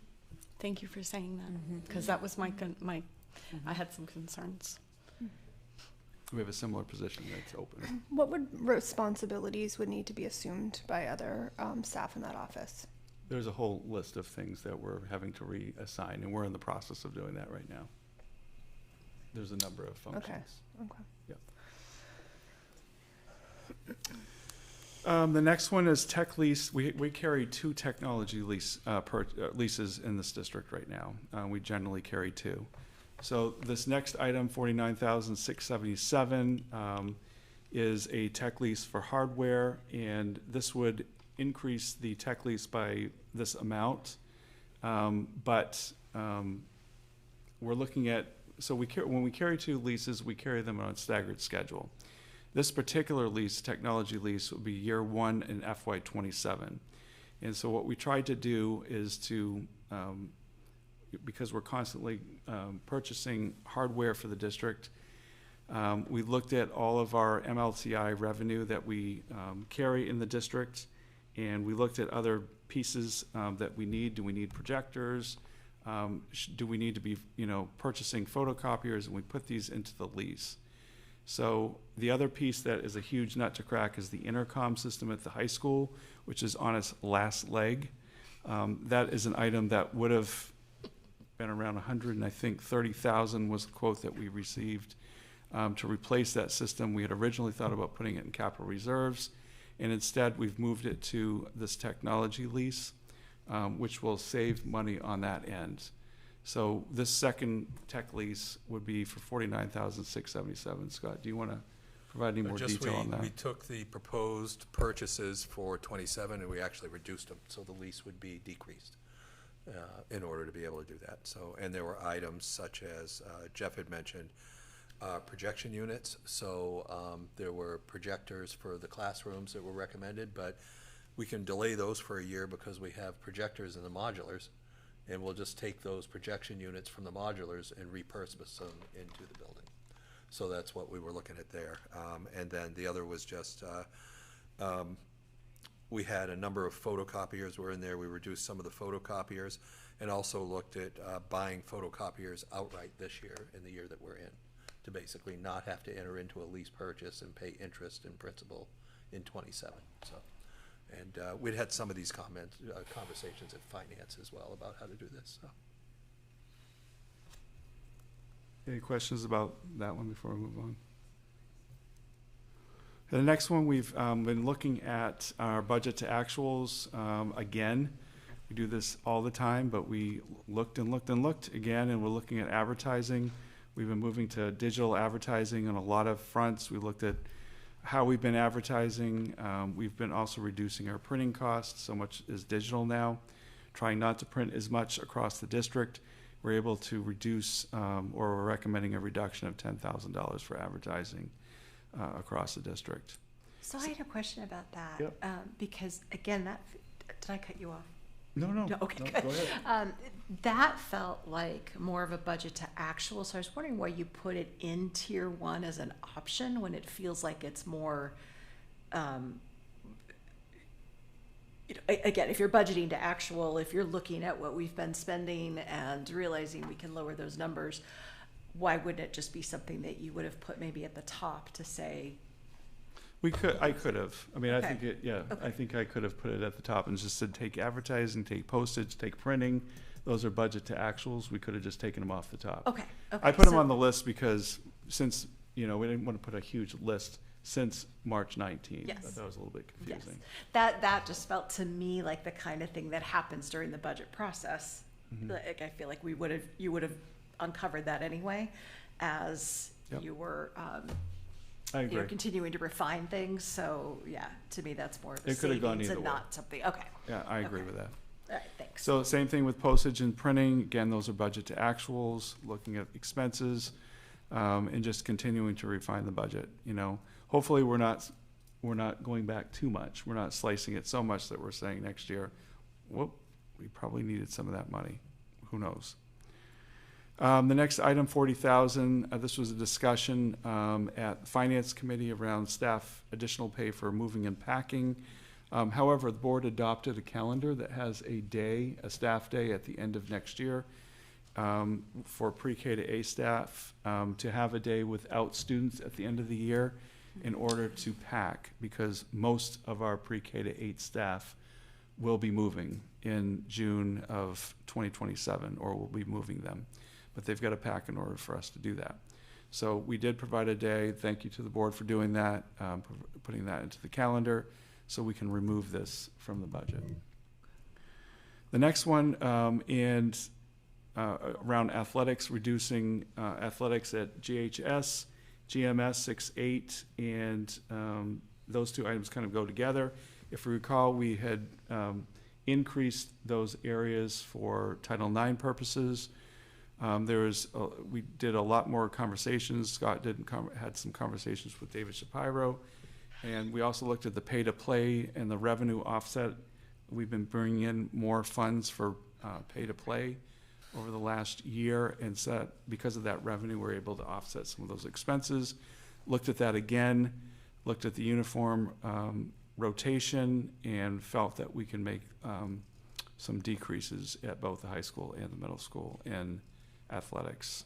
Again, this was reductions to increases that we were putting into the budget. So it's not reductions to the current year. It's reductions to those increases that were proposed back at the beginning of March. So I just want to make that clear. There's also the reduction of a custom coach bus that was $4,000 for a trip, so we removed that as well. Okay, thank you. And you're sure with those reductions, we're still going to meet the Title IX concerns and adequately and robustly and... Title IX was more related to the equipment, which is still in the budget, which is under the equipment line for such as like the batting cage and the scoreboard. Okay. So that stands? Done. That still stands. That's still Great. And I think the pay to play is also going to cover some of those pieces that those increases will be covered by revenue that we're getting back as well. Can I ask? This year. Yeah.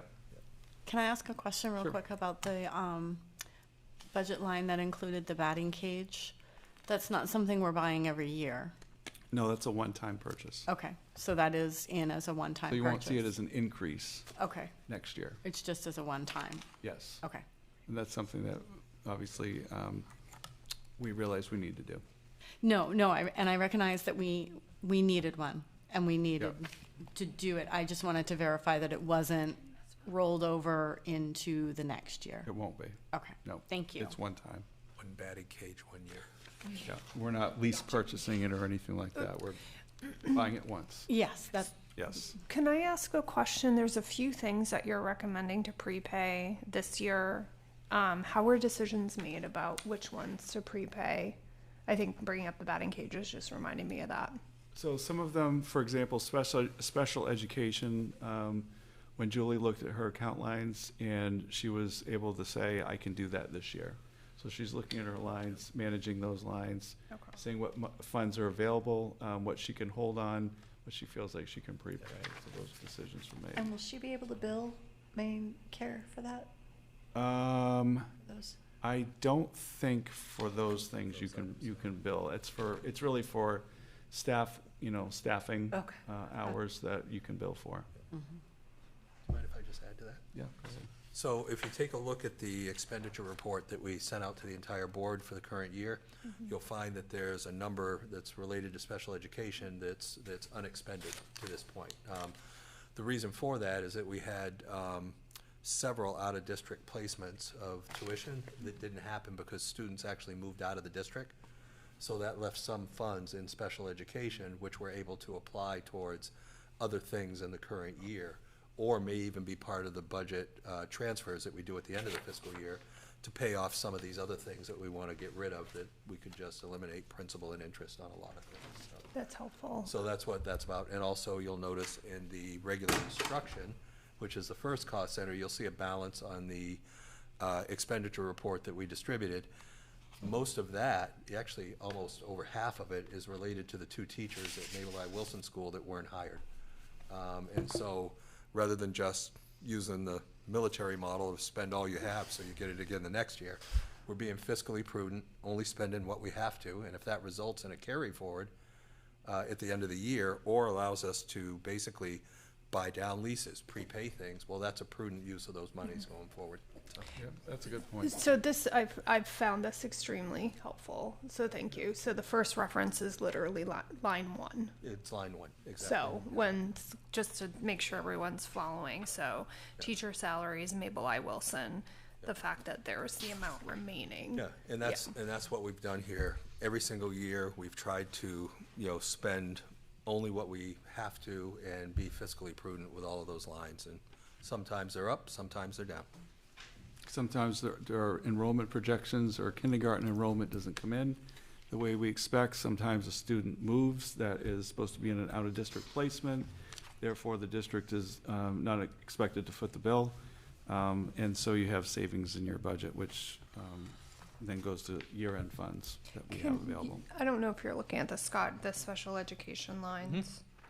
Yeah, if you go down the tuition lines. Yeah. Yeah, they're located in each one of the buildings under special ed. Okay.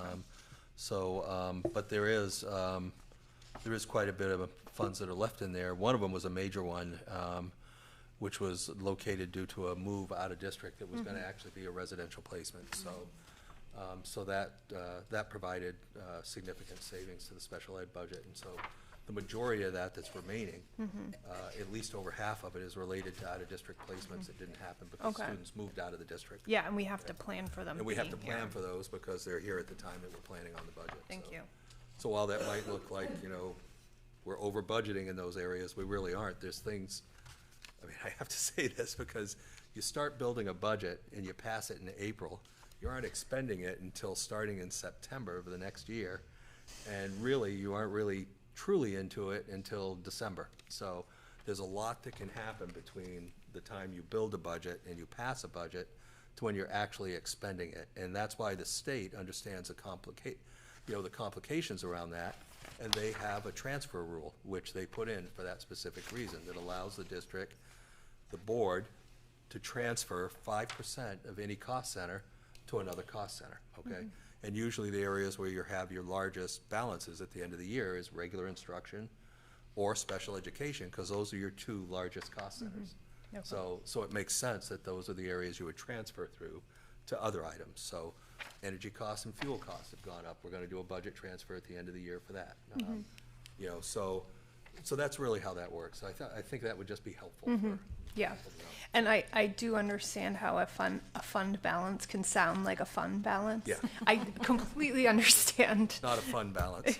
It can, yeah. Yep.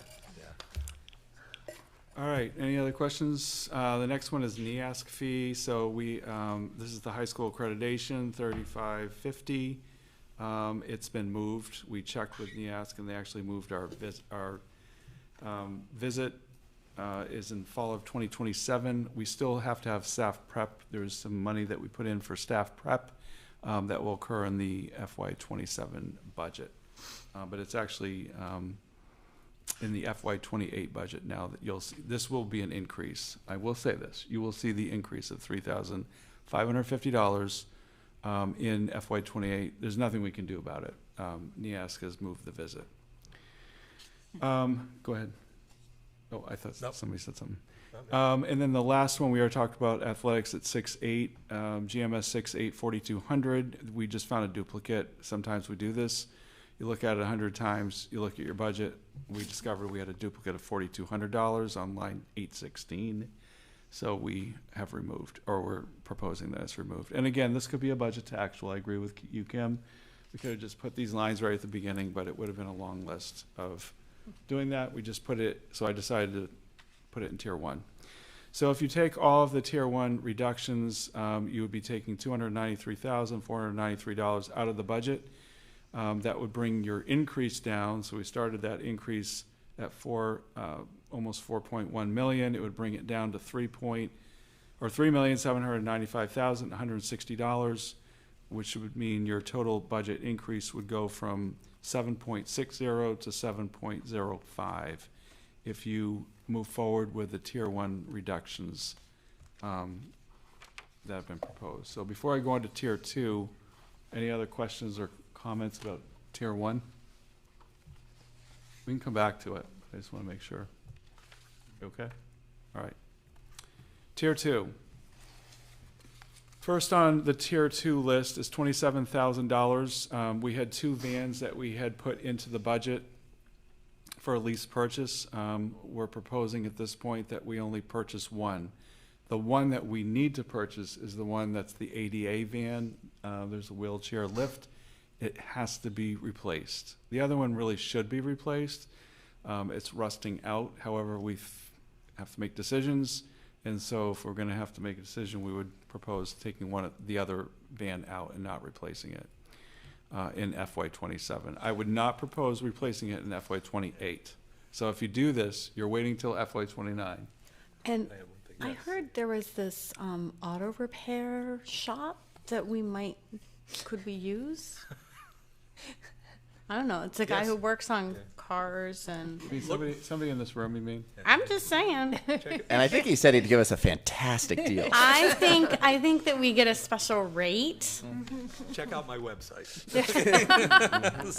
Can it go over to Paths? Can they work on it? Great idea. Pass. The other one about this too is the van that we're replacing.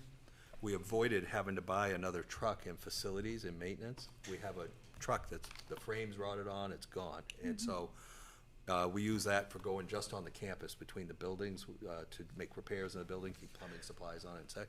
We're going to repurpose the van that we're replacing and use it as a facilities van. Therefore, we don't have to go out and buy another, $80,000 truck. Okay, so Yes. just so you know. So that's the other Thank part you of that. for providing, that context of what we're then doing with it.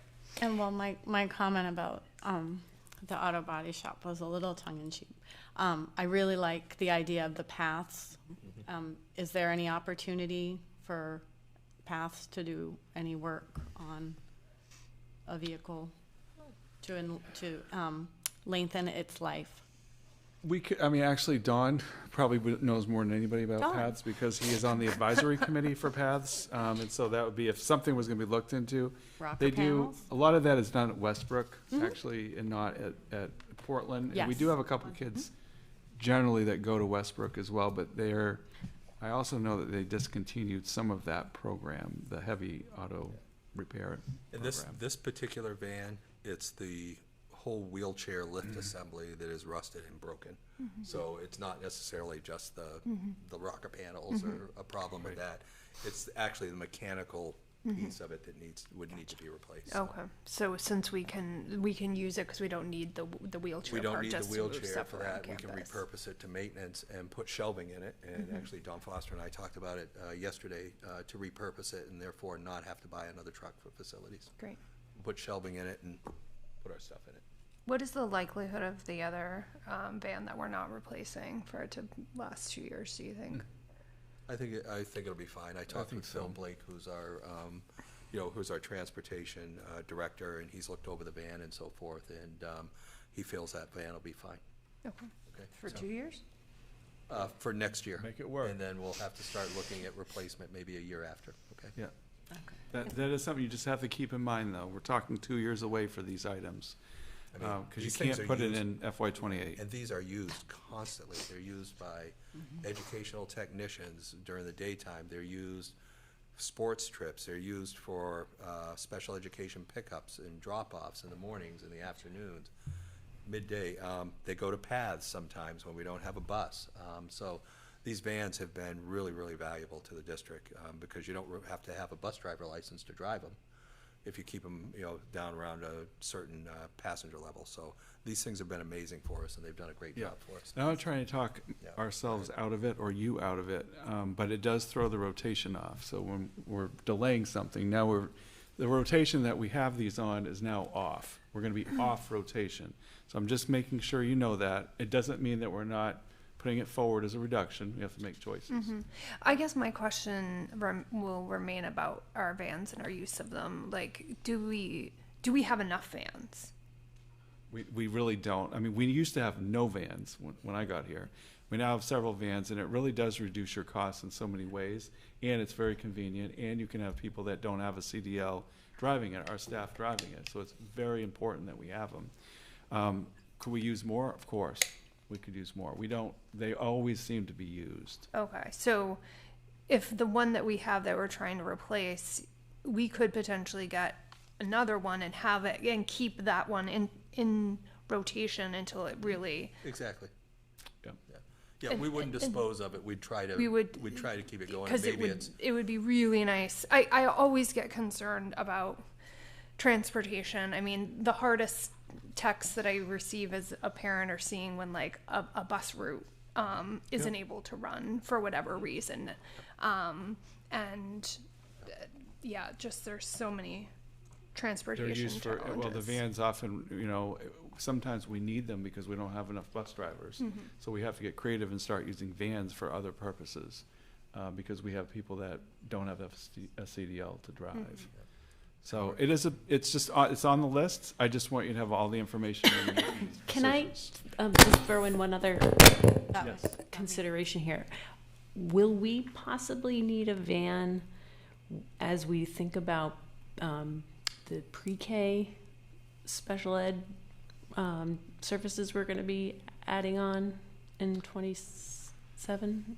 That's a whole nother That ball of is a wax. whole different, yes. Okay. So that's a really great question, Lauren, because obviously you're a year away from having to actually purchase it for those purposes, because we don't have to implement it until 27, 28. Right. But you want to think about that, and, taking one out of commission, yes, good point. There's that or very reimbursing possibly you're private going to need vehicles? those. Is that a reimbursing private drivers for their vehicle use? Yeah, which is very tough. When we buy vans, do we buy new or do we buy used? No, we buy. Been new. We've been buying new. Yeah. Because we use them so much. Yeah, So and, much. and we've got, we like having that extended warranty to them in order to go in without problems. And what's the largest passenger size that we can fit in a regular van? 15. I think it's 15. 15, I think, is our And is that largest. what we typically, is that what this was for? Was it for a 15 passenger? I don't think this was 15. No, because this has No. got the handicap lift to it, and so this would not take a full 15 because the handicap lift, the Okay. wheelchair takes up space. In the So they, van. both of the vans were handicap lift vans. Only one. No, only one of them. Sorry, I thought we were already purchasing. I thought we decided that we would keep the purchase of the handicap one. So No, which one we're removing? We're taking the handicapped one and making it a maintenance vehicle, and we're replacing the handicapped one with a new handicapped one. Yes. But the other one is a non-handicapped one, regular van, which we aren't replacing, and it's still in service. So the one there's only one on here that you're Right. replacing is the ADA. The old ADA would become the maintenance. would go to the Yes. maintenance. So when I'm looking at the reduce one van, that's the regular van. Yes. That's the regular van. That is Yes. the regular van, That's yes. correct. If you're looking at a reduction, Oh, the yes. reduction is not by the regular van. Right, this, it yeah. really should be in parentheses. All these are reductions. So the We're not reduction is the- increase, we're reducing. Okay. That's the reduction of the regular van. The yes. reduction of the regular van. I see And what I you're guess, saying. yes, my question is how big was that van that we had budgeted for? Was it 12? It might have been 12. It wasn't the max. Okay. Yeah. The next one, this came from the bus drivers, was 2 additional general monitors. We do have monitors for specific students who have that built into their IEPs, but I will be honest and tell you that we struggle to find staff to ride our buses as even monitors for students with IEPs. So it would be very challenging to also try to find staff who are available to also ride and rotate around on buses that need that. I think it's a great idea. It came out of a very good, an idea from the drivers after the 2 tragedies this fall, and we had a brainstorming session. Scott and I met with them, and this was something that came out of it. We're very supportive of this. We just feel like it may not be a realistic item, and so we've put it on the tier 2 list, and it's not one that I want to put on the list. I just don't think we're going to actually, in reality, find people that are available to do this. We have a hard time finding people. I don't know what the rules would be around this, but I do think that people are always looking for ways to engage with their students and their around the school, and this might be a great spot for volunteer opportunities for parents or guardians to engage and sit on the bus every once in a while, or come and be another adult in our community. So I think we have other options, I think, if we wanted to look into that, and I bet you we could find people who, because I think you're right, I think the bus story really resonated with a lot of people, and I bet you if we spoke to the need of it in the community around the buses, I think it would be beneficial to have more adults understand what happens on a bus, especially parents understand what happens on a Yeah. bus. It's a Should be required. Yeah, and also, and yeah, so I think there's other options, but I do think there's a need for it. I also know this might be like totally you guys don't want that with kids and more kids, but I also know that the juniors and seniors who participate in NHS are always looking for volunteer activities because they need to reach a certain quota of hours, and there's kind of a fight to the volunteer hours because if you don't get them, you're kind of on probation. And so you need to get your volunteer hours somehow, and I think that advertising this, but that also our safety people should consider that. That's a very, That's a great idea. It's kids on a bus. I like Are it. we saying? Or kids on a bus. after school, the release times are different. I mean, But it's they later. get out later, so Right. Yeah, that's true. The morning wouldn't be an We could option. have, Yes, we the could actually morning. provide training to the volunteers on how to manage the buses. if we kids need are to. always looking for any sort of it's- community service I hours. love it. It's a I think it's community great idea. service brawl. Yeah, I'm going to give that back to you. I'm going to throw it back to you and say, can you work on that Yeah. with us? All right? I will say that my bus driver would really like additional support. And that's what we've heard from the drivers is, and again, I think the idea of volunteerism is great. If there's a way that we can promote that a little bit Facilitate it. more, Yeah. we'd like to do that. We're just recommending at this point for paid staff, it probably isn't going to work. Question: Is there typically more issues in the morning or after school? Is I there a think pattern? It's after school, it's After afternoon. After school, It's definitely the afternoon runs. especially about the windows. Yeah. Caitlin and I Windows, or can talk especially to nice weather. Yeah, The which could be Fowlers that run it. honestly an easier time to find people after school. Oh, definitely. Students are always around. Yeah. Well, especially since the elementary buses, which is one of the buses, that's probably where you'd want to do it. It's, Later. they're, Yeah. you're leaving later, an hour later. Yeah. That's where we're hearing it's happening is elementary. It's not necessarily And those high secondary. schoolers are so cool. Yeah, exactly. Bellison. They are cool. That is All right, that's a great idea. They're never a problem. Katie and I? No. The next item, I really debated whether to even put it on this list or to put it on tier 3, to be honest with you, but we're looking for lots of ideas at this point. The town of Cumberland, as you know, requested an increase to the SRO. This was in the presented budget, $33,638. At this point, I'm putting it forward on this list that we would not go back to the 50-50 split with the town that we have. They had, asked us to please put this amount in the budget so that I think it's a 68-32 split that we would have, so we'd pay 68% of the cost. So this is the increase again. So I put it on the list that this would be a reduction. That increase would not happen. In other words, I would just tell the town, if the board goes forward with this, that we would not be paying the increase. I don't know what that means.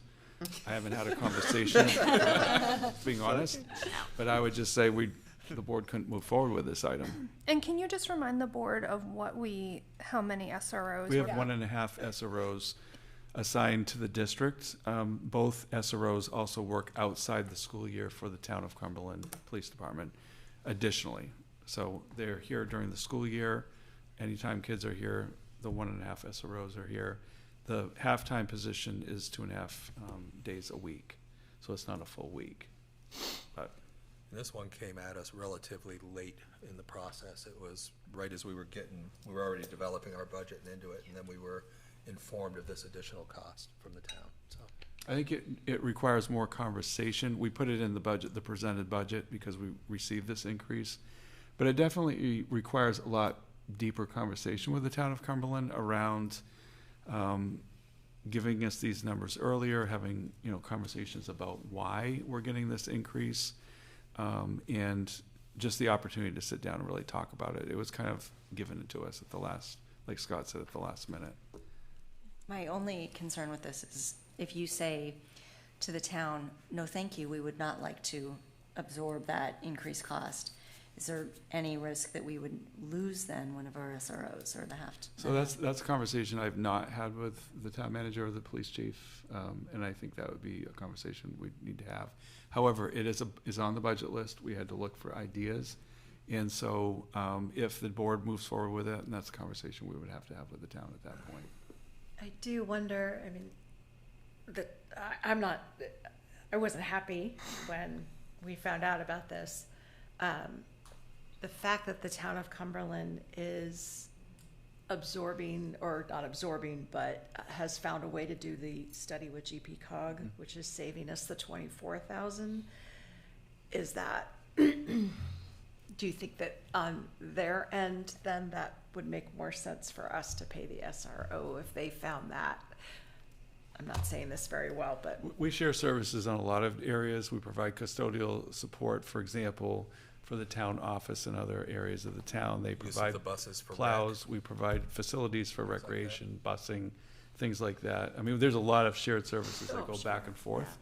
So I think, I don't think it's one for the other because there's so many other variables at play in terms of shared services. But I do understand the semantics or the dynamics of they helped us in one area, can we help in the other one? Again, we were trying to get below 6%, which we were asked to do. And so we had to come up with ideas, many of which are not classroom related, trying to keep this as, far away from the classroom as we can. I would love to have a conversation with them about this. I mean, it was in an email. We haven't had the opportunity to talk about it. And what I also love is just a conversation about, how the SRO, how we're having discussions around what they're supporting on campus. I know there's maybe been interest in helping before and after school to get kids and people around the district in and out.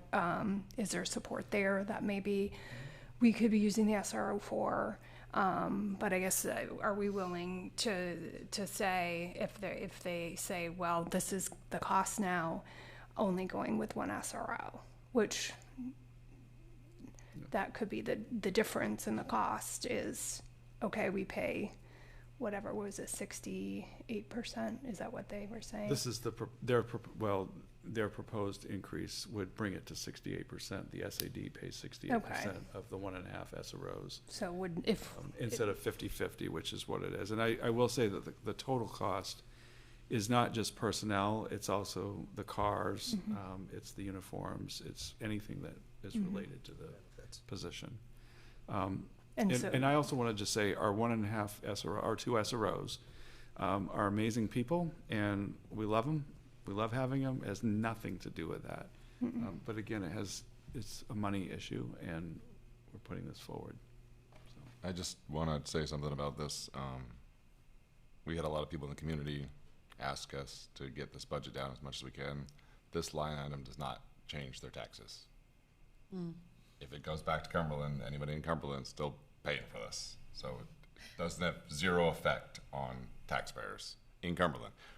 You could say that there's a shift to North Yarmouth by shifting that amount, but overall, per person, per household, you're not talking about a lot. So by taking out of our budget, you're not really affecting what everybody was talking about tonight.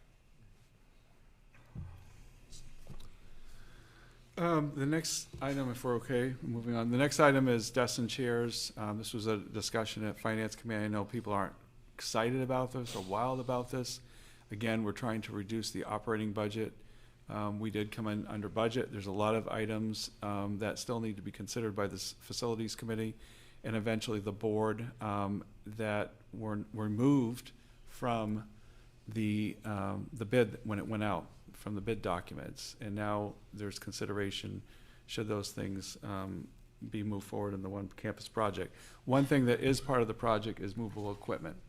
So that includes desks and chairs for the new school. This is also, we're about to get into the one campus project. This is prepaying for some of those things as part of the one campus project. It's a year early. So it does make sense to move this expense in one respect, although I understand and respect other opinions on this that maybe you shouldn't be doing that and keep it in the operating budget if you're going to do it. The bottom line is we do need it. We have inventoried. We do have a lot of old stuff in our school, and we have things that do not fit the grade level students that we need it to fit, which is 4-8. That's where our bubble population is right now. We have more kids at the 4-8 middle school than ever before. And we need to have desk and chairs that fit those students. And these will purchase from the project where they're budgeted. They'll actually go with the 4th grade to Mabel I. Wilson School. So they'll actually, they'll be used a year later, earlier than they normally would be used. And so that's what would happen with those. Now, Carol MacArthur and Monty, I talked to Carol as early as today, as late as today, and previously. They climbed through everything that was up in the attic of the middle school, went through everything, did a count, using everything they can, and this is a balance of what they need to basically fund the additional classrooms that they have. Okay, so but it's all been climbed over, looked at, and they're using what they can. If kids just stop getting bigger. And it's not just the size, it's the volume, right? It's the numbers. I mean, Right. we're using the numbers of what we have, and then we're making up the difference. Can we get, or at least facilities, take a look at the inventory that you guys have? That might be helpful. And then the other thing would be, if we do move it to the one campus project, which I'm not totally sold on, but I also could see the rationale for it. I do wonder whether or not that 60, there's opportunity for us to be like, we don't have to spend that entire 60, right? So what runway does it get us to in terms of finding deals of schools closing or cheaper opportunities for us? Does it give us more time and space to be able to save money on that for some of our cost saving ideas that a couple of us have thrown around a little bit? So I guess that's my question from that standpoint. Like that 60 that you have right now, that's all new and being proposed, right? When would we have to? It also includes some cafeteria tables as well, because the cafeteria We have to tables are fit, broken, yeah. okay, and they don't seat enough students at the middle school. And the middle But school I just hear what you're needs saying, those. like, Give us more this is time. new. Right. But have we looked into you talked about your listserv and these schools that are closing. Can we look into We're always looking. secondhand? I mean, we did it one time before with Falmouth when they built their schools, and we took their old furniture and utilized it here. So we've done it before, but at this moment in time, I'm not quite sure what's available. So Sopo and Lewiston should have stuff available. Yeah, it depends on their age of their desk condition. and chairs. Yeah, the South condition. Portland is I mean, a young elementary we have to school. look and see if that makes sense for condition us of the too. furniture and so forth. What is the likelihood of transferring funds to pay for these out of the remaining percentages from this year?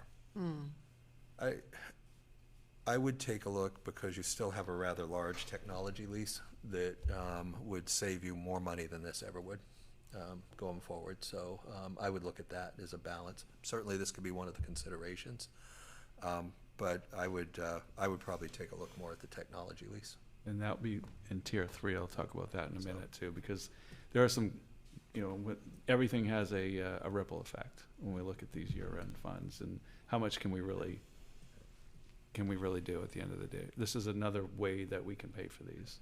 But that's a great idea, Sean. But yes.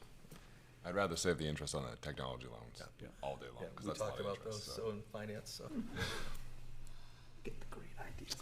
The next one is I have to say our principals and our directors are very frugal, and their actual detail budgets are incredibly, they just don't ask for much each year. They're putting the same amount in with more kids, or reducing in some cases already. But again, making budgetary decisions. This will be $15,000 for all of our schools, to ask the administrators to go back again through their detailed budgets. At this point, they said that they would be looking at classroom and library books, if the board wants to move forward with this item, classroom supplies.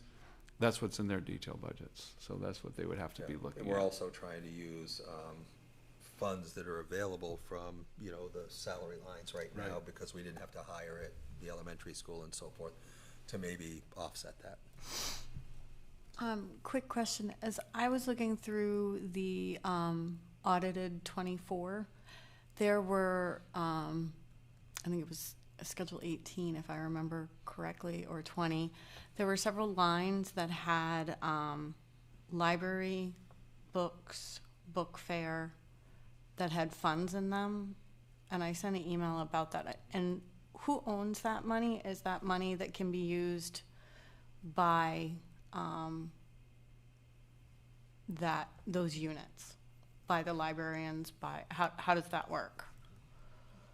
The money has to be spent on what it was raised for. I mean, and whoever raised it, but we could take a look at those and see if that's something that would be available. I think usually that book fair money is money that's collected for the sale of books. And then it may have just been a picture at a certain point in time, and that money may not be there now, even though you saw it from an audit in 24.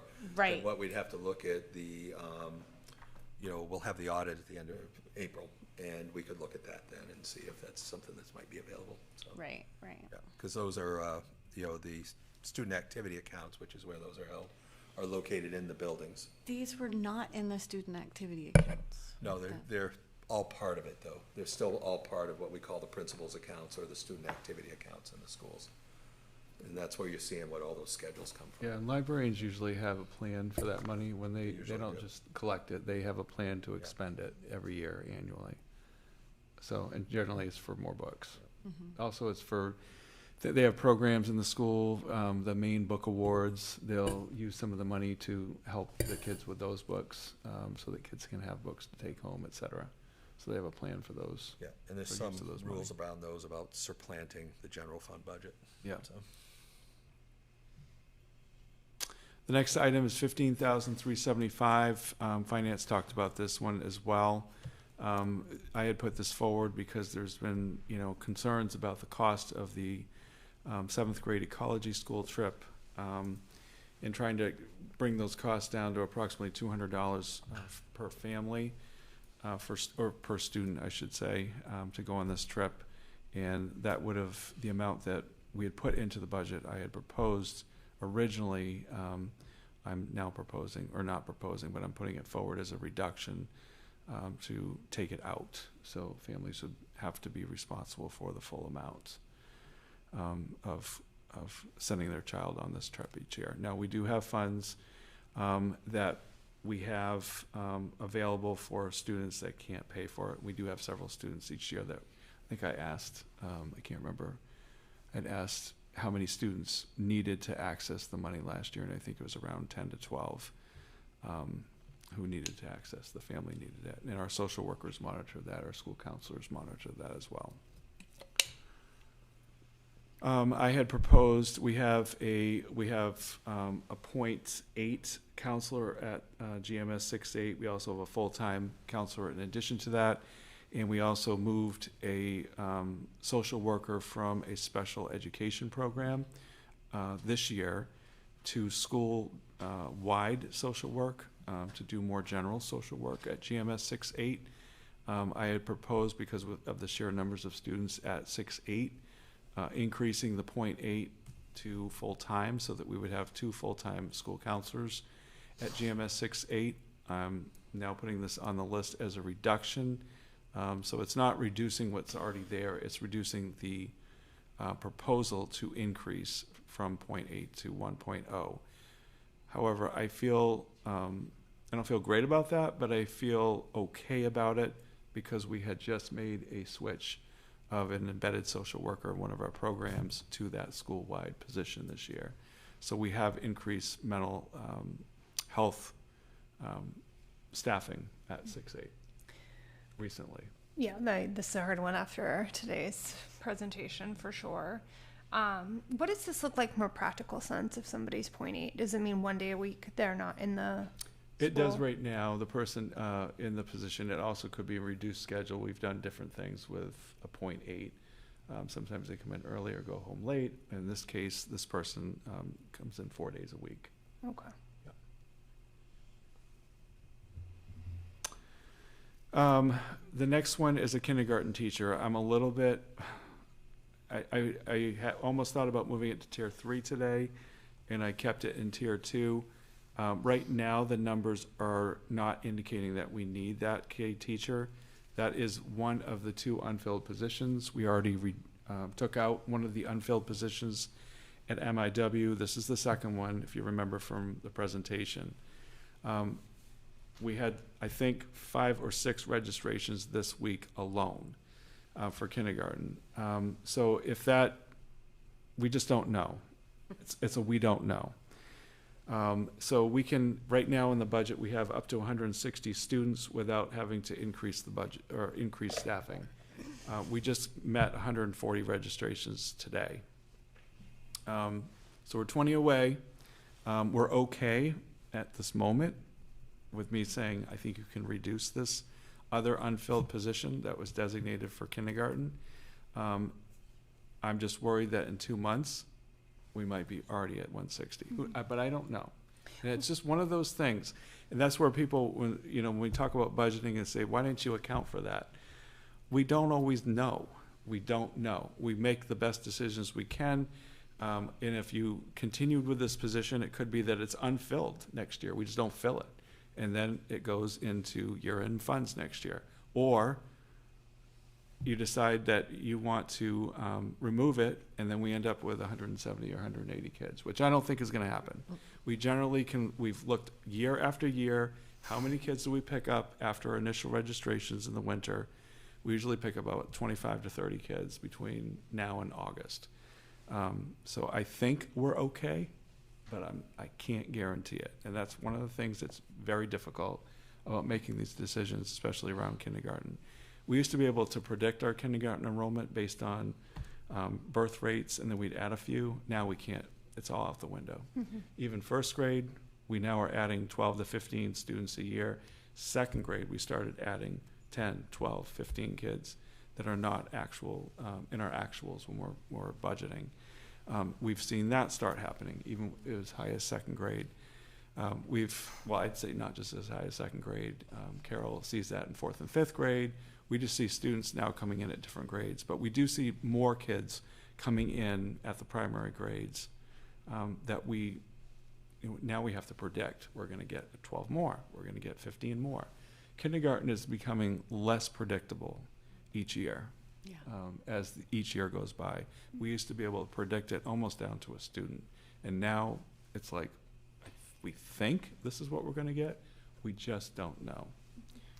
But I think at this moment in time, I feel reasonably comfortable. I've talked with Corey Muncie 2 or 3 times recently about this, and we both feel reasonably okay putting this forward as a reduction in the budget. So if you took all of the tier 2, that would be another $321,467.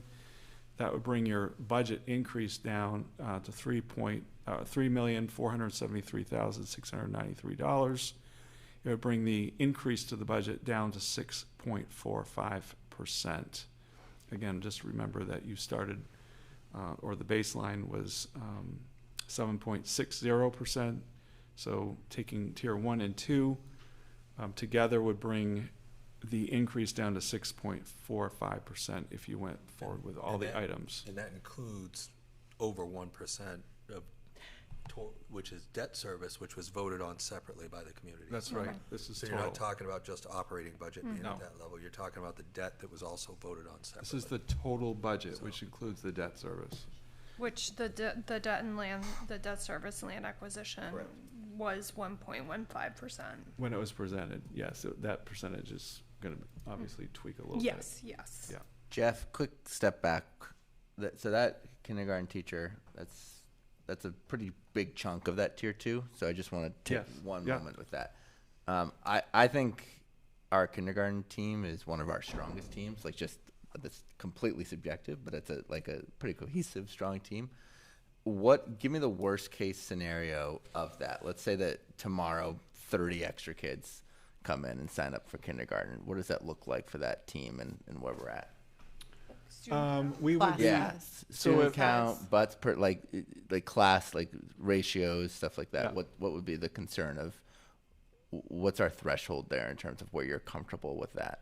So if you remove this position tonight, the kindergarten position, which is an unfilled position right now, if you remove it and it's no longer available, and we're at 140 right now, and you can go up to 160, we'd have 16 kids in a class. So we can go up to, we've generally had 16 to 18 students in kindergarten for the last several years.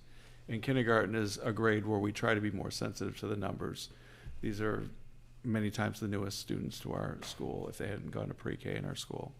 So, and we've gone as high, I think we've gone as high as 19 in kindergarten. But in recent years, especially since COVID, we've not. We've stayed in the 16, 17 numbers for kindergarten. First grade, we start inching up to 18s. Second grade, we start going up to 20. Third grade, we can go as high as 22, 23 in that grade. But for kindergarten, we generally have kept 16 and 17. So without this teaching position, and if you gain another 20, 25 students, you're still fine. You're still in that area. And that's what Corey and I keep talking about. And we feel okay today because we're still 20, 25 students away from that. Or 20 students away from 16s. But if it went 20 kids in a classroom, right? In kindergarten, you don't want 20 kids in a classroom. You just don't. Oh, come on, you guys. I would never advocate that. I would never advocate Well, that. that's my wondering is just in terms of like, do they, like if that is our worst case scenario, what are we looking like in terms of a team culture there or the ability to serve those kids coming? Because it's a big year coming from preschool into that big school, right? Like that's a big year. What is that? Is that, so 20, you get to that point? I would, at that point, I would be coming back to the board Yes. if we ever got to that point. Okay. And I would be advocating that we put another position in and Okay. we find a way to do it. If the budget has already passed, and I've done that once since I've been here. I've come back to the board and I've said, look, the numbers were just way off, and we're going to have to make other decisions budgetarily in order to hire a teacher. Okay. So we're going to move things around. We can't overexpend our budget, but we're going to have to make other decisions, and I'm going to need the board's approval to do that in order to get that, whether it means going to the emergency fund or whatnot, or looking at our salary lines and reorganizing and making sure that we can do that. So that would be a priority, and I have done that once. It's been a long time since I've done that, though. I think this is something I'm not as worried this year, but as we're going to next year and opening a new school, we do know that we do have families that will hold their kids to other schools or whatnot for kindergarten and maybe even first grade, and then we'll see a jump for second grade. If we're opening a new school, we may get more of those families deciding to come here potentially. Maybe. So just that's not a this year thing, but I just think it's something to keep in mind for next year, because then we probably will need that position and maybe more. That's just how. It's not even new families moving. It's different choices that they make. That's true. We do have a number of families, and that's why in first grade, and this is actually historical, that we'll get 8, 10, 12, but we're starting to see those numbers inch up of parents that didn't send their students to kindergarten here, but then first grade they show up in first grade. But now we see that happening more in second grade. We're seeing even more families moving in or whatnot for second grade. So it may be even more that we would need to feel like we're adding going into the new school year from opening. now.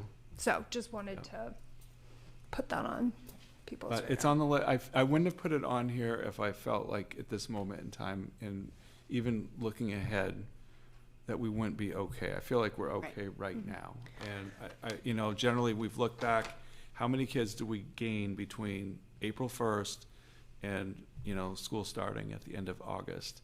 And generally we pick up about 20 to 25 students, sometimes 30. But I think we're in the realm of being in the place where the class sizes would not be impacted by taking a kindergarten teacher or taking this unfilled position now. Can I ask for a motion, just looking at the time, to continue past 9? Anybody want to make it? So moved. All right. Get a second?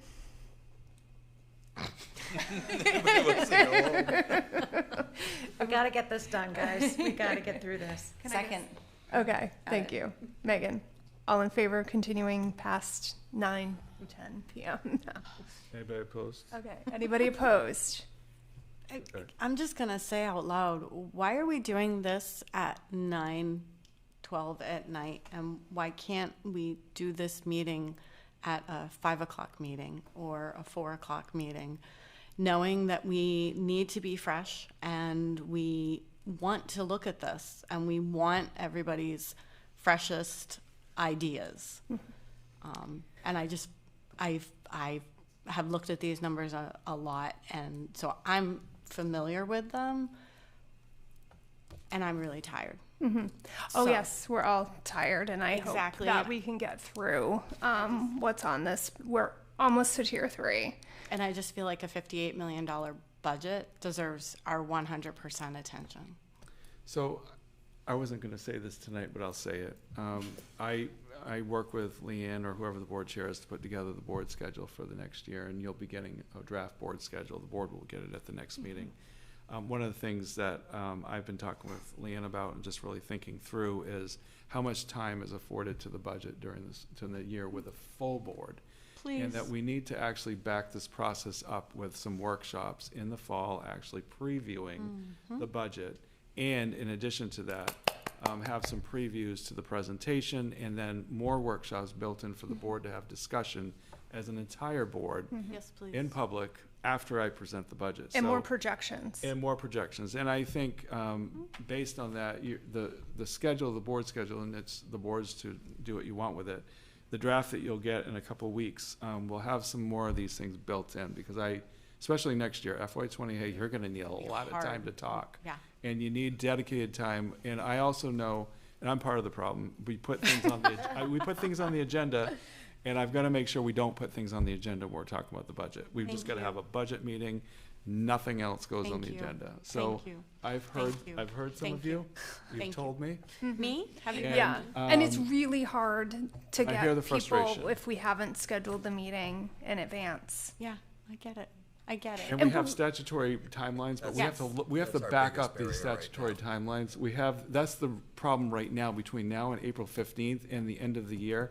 We have these timelines we have to meet, and we can't meet them this year without getting this done. So All right. I'm So- sorry. so we're but gonna get- we're unfortunately- gonna I just, get- yeah, we're gonna I get just through added this. 5 minutes, but thank you, Yeah. and I appreciate that very, We're trying. very We've much. heard you, we've heard you. Yeah, Thank you. See if I whine enough. we need to plan a year in advance, and that's what We're gonna plan. Don't So I worry. get that for the long term. I think that's awesome. I'm so appreciative of that. The immediate thing ahead of us right now is another tier that we go through, and then Jeff is asking for direction, which takes some time. I mean, I asked a question around 125 grand in a kindergarten teacher, and people were like, ugh, we have another couple of minutes because we're tired of talking through that. Like, I felt that.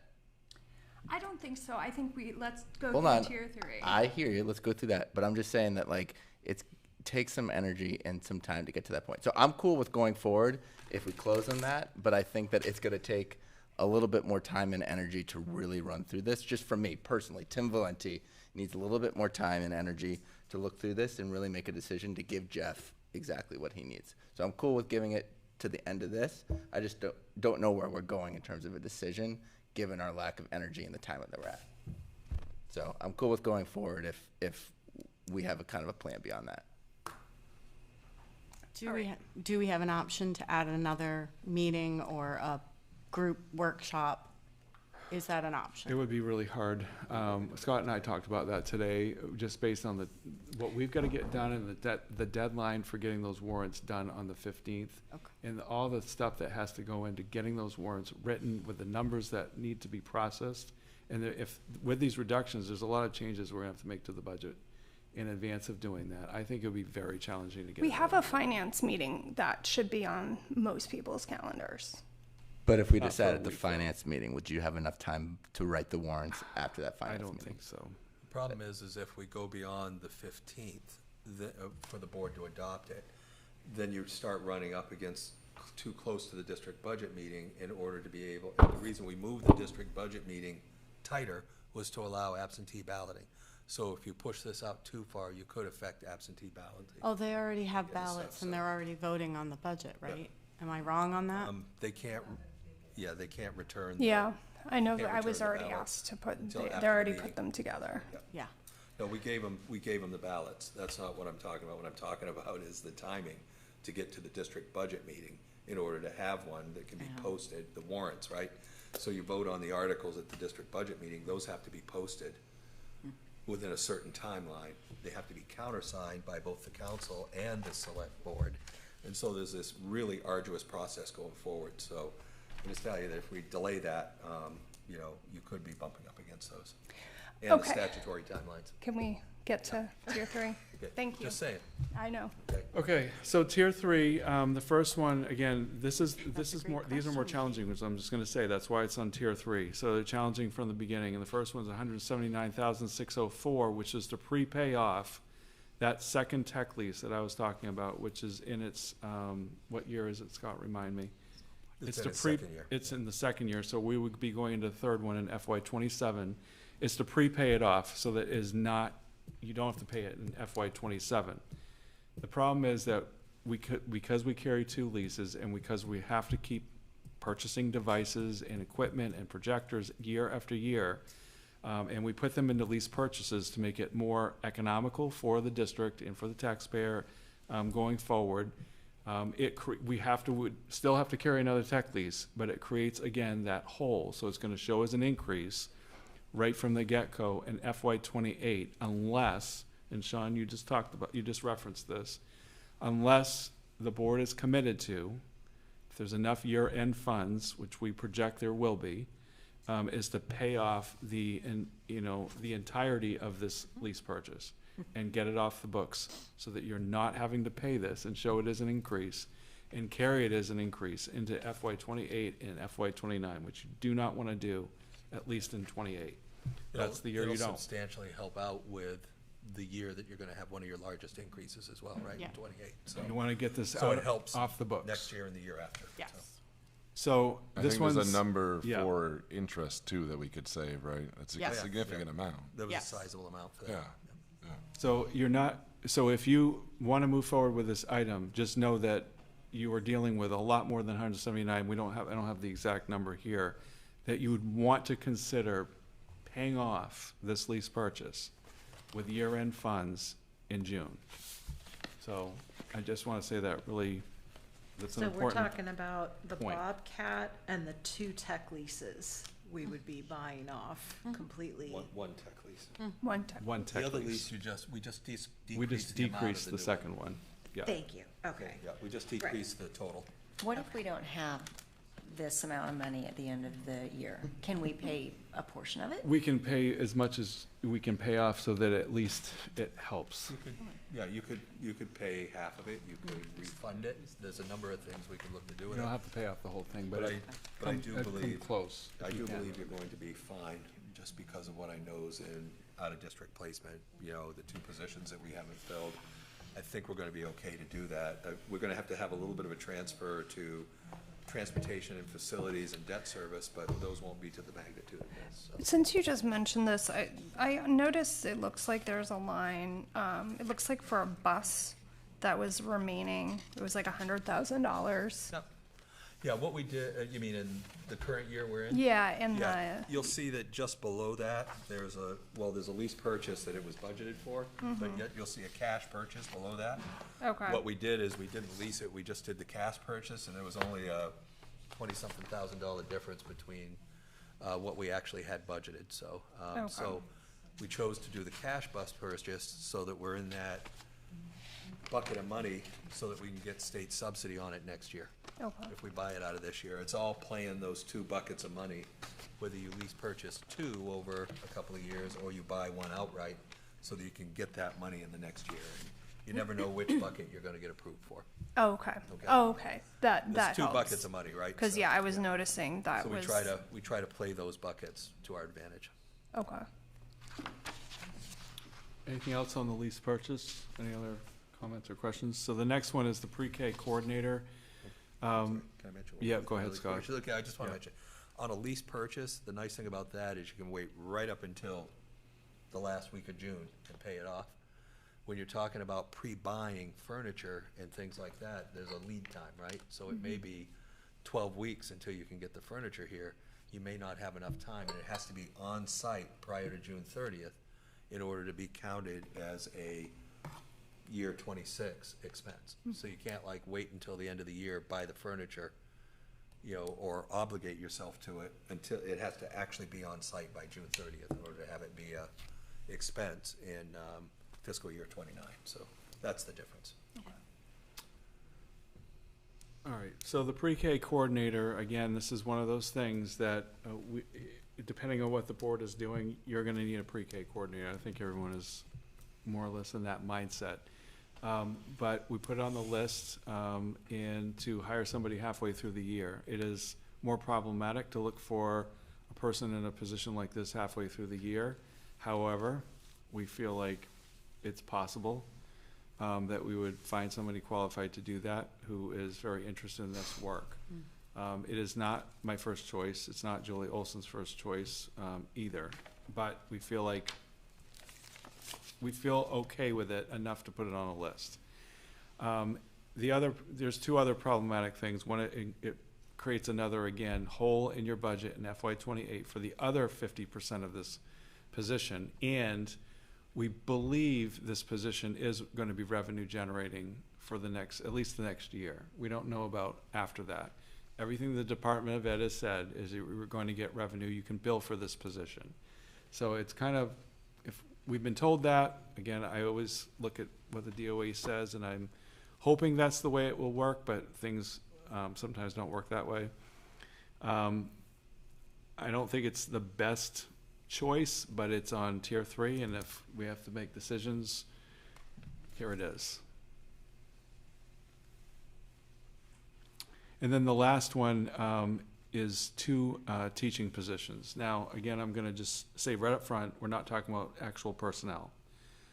We are talking about 1 teaching position that has been proposed as an increase to handle enrollment at the middle school, at the middle level. So it's somebody who's not in the position yet. It was one of the proposed new positions at the middle school. So I'm proposing, if we have to have a tier 3 reduction, that we simply remove one of those 2 teaching positions from 6-8. That creates some issues.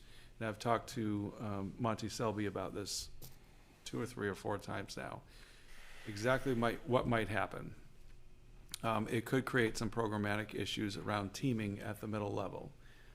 It's not insurmountable, and we have done this before in the past when we've had these issues around teaming imbalances. We've been able to fix it, and it's not ideal, but we've done it. It's not the first time we've done this. So that would be the first one. The other one is, again, I've looked at all the class sizes. Mari Trebelcock did a complete analysis of all of our class sizes. Again, she does this annually. She just finished it last week.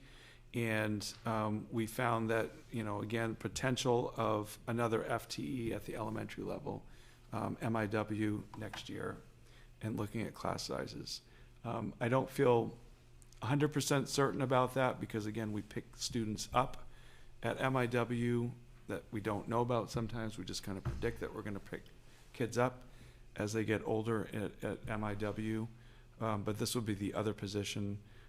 Again, it would be, there would be no personnel loss. It would just be positional losses. And what would this mean so just as a reminder, our 6th grade class right now, for the first time, there's 3 teams. And so this was to continue the 3-team model for the 7th grade. So moving That's correct. that group of kids within that team to the 7th grade team. Yeah, that's right. So what would happen if we said, yes, let's take these 2 positions off? Does that mean those kids then just instead get split into the 2 existing teams? So if this reduction goes through, we would still have 1 position added to 6-8. So Okay. this would only take out one position. Okay. So the other position absolutely is necessary. We cannot go without both. We can't reduce both positions from 6-8. So this is only 1 position. So you're still adding to 6-8 with this reduction. Okay. What we would have to do is move staff around in order to make that teaming model work. Sometimes what we've done in the past is we've had a staff member who teaches more than 1 content area or more than 2 content areas even. We've had, and this is again not ideal, but we've had teachers who have taught a teacher who cross teams and teaches more than one content area, or teaches one content area for multiple teams in order to keep class sizes down. Again, not ideal. It disrupts the teaming model, but it is something that we've done before. Don't love it. The middle school doesn't love it. But again, when we're proposing a reduction, that this is an area that we went to when we looked at actual class sizes and outside of the teaming arrangement. Okay. And remind me the size of the current 6th grade compared to the current 7th grade. Is it like how many? I mean, I don't need exact number, but I was just. I have those. I have all the enrollment numbers I can share with the board. I just don't have them right in front of me. Okay. What other questions do people have about this? I would like that those, line? yeah, the enrollment numbers, especially Yeah, even that for was- all the way back to like 5th grade, because are we just kicking this down the can down the road because we know that it's even bigger and we're going to have to do this anyways? Well, in the one campus staffing, and that's why really the board needs to workshop this in the fall and talk about the staffing for FY28 in the one campus model early and often. We do account for that larger class in that staffing that we've already put forward to Finance Committee and have shared with Finance Committee before. So we already accounted for that part. We know that that's coming. That was part of the one campus staffing. And those are discussions the board will be having early next year, ahead of the budget process. The whole board will be part of those discussions that the Finance Committee has started having. It's interesting because when we were talking about these positions, and that was something that I was advocating for, was to only add one for 6-8 or 6.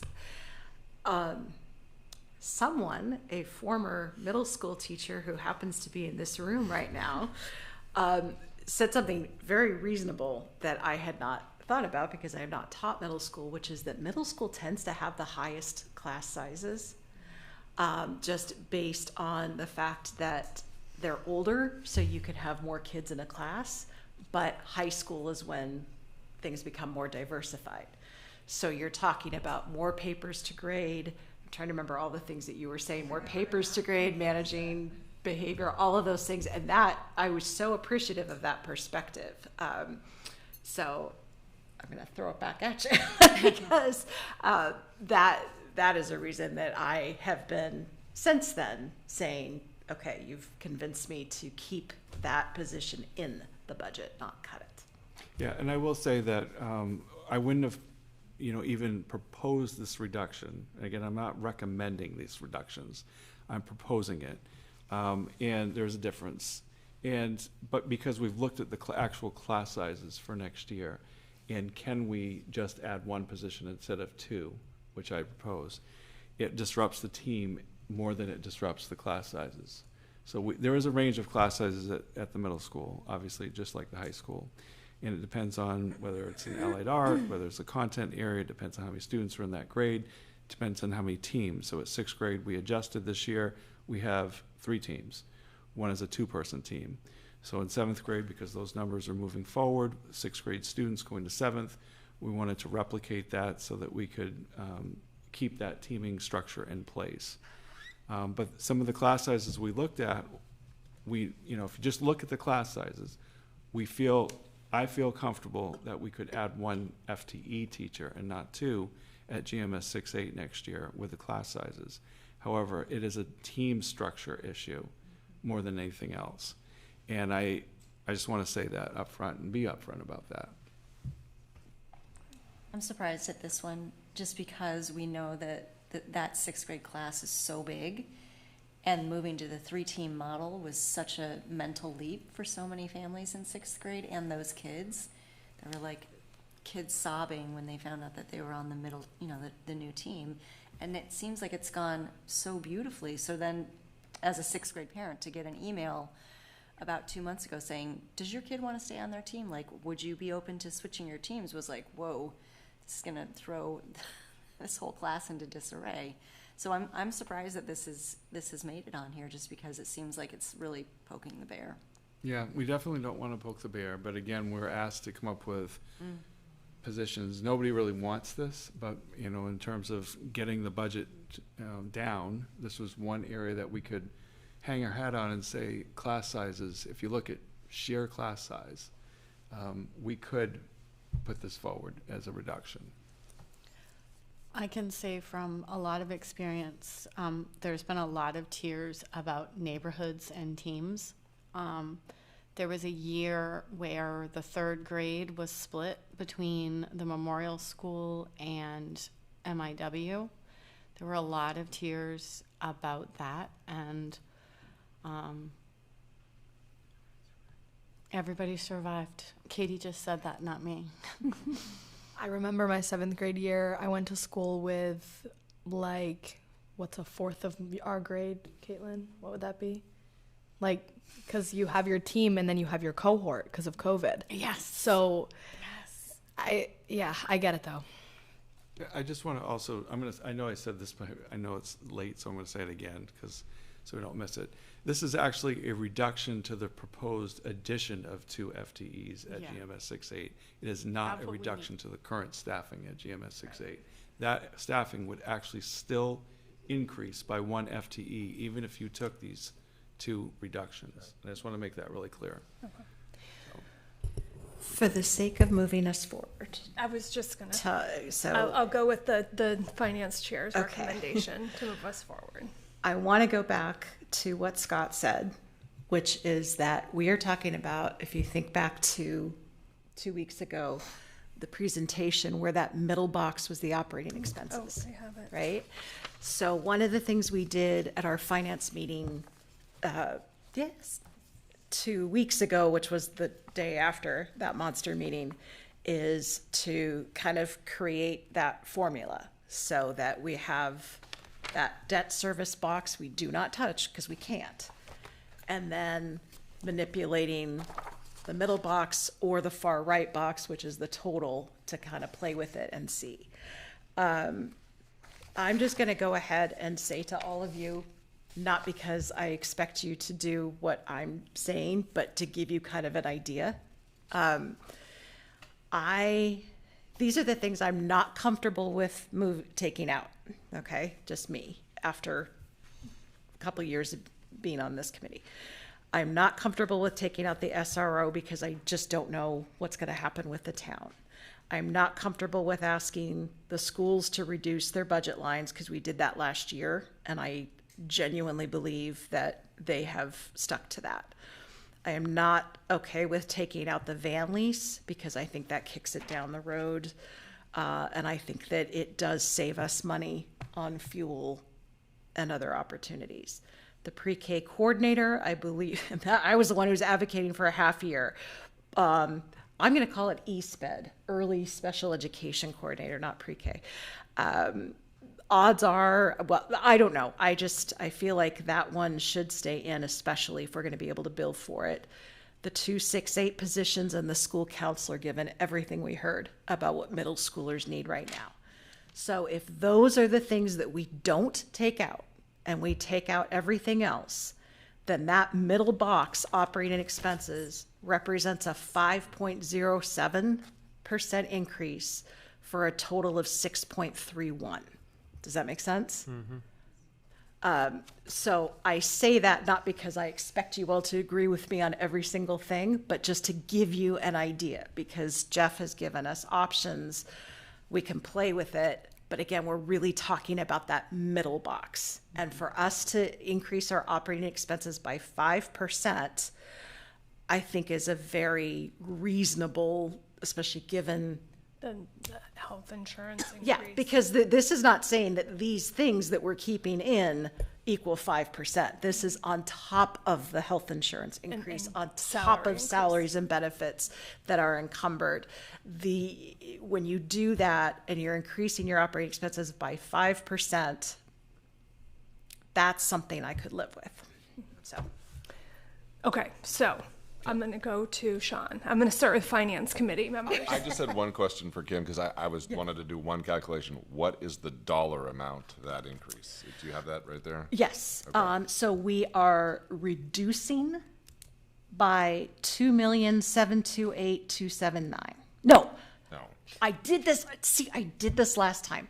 Our operating expenses would be 2.728279 million. Okay. And then when you add the 666,000 for the debt, you get a total increase to the budget of 3.394 million, or 6.31%. 3, 4, and I will say that more slowly. Thank you. $3,394,853. okay. Because I rounded. And that is a total increase of 6.31. And I want to keep going with finance committee members, and I would love I want to give a chance for everyone on the board to kind of say, similar to what Kim said her non-negotiables were. So I'm looking left first, so I have 2 other finance committee members over here. If you want to go next, Jesse. Yeah, I think I'm largely aligned with you, Kim. I think the pre-K coordinator, the state is going to reimburse us unless they take a 180-degree turn, and we are currently attempting to develop a pre-K program, and to not have somebody who can start figuring out how we operationalize that and hire people and what we're going to do seems really foolish to me. I mean, from what we heard about kids in middle school, like, I do not want to move us into a less than ideal position. I know we can make it work, and if the budget gets voted down, we will have to make some things work, but I'm not comfortable putting kids in a less than ideal position at this point. You know, the rest of the tier 1s and tier 2s, I'm okay with. The SRO, I mean, I know. I'm fine kicking that to Cumberland and then seeing what happens with that, but I'm also okay leaving it in. I think Sean has a good point. Like, I'm going to pay for it either way because I live in Cumberland. So, you know, like, that one I am ambivalent about because I'm going to pay for it either way. Do you want me to tell you what would happen if I moved SRO? No, it's fine. No. Okay. No, I think it's small enough. Okay. I mean, so, but everything else, I think I'm aligned with Kim. The SRO is just, it seems like it's the same amount. I'm going to pay it either way. So that's not a deal breaker for me. Okay, so and everything else Kim said that you're pretty much aligned Yes. with. Okay, Sean. I am on board with everything that Kim said, and I concur that that is the best approach based on what we have been presented currently.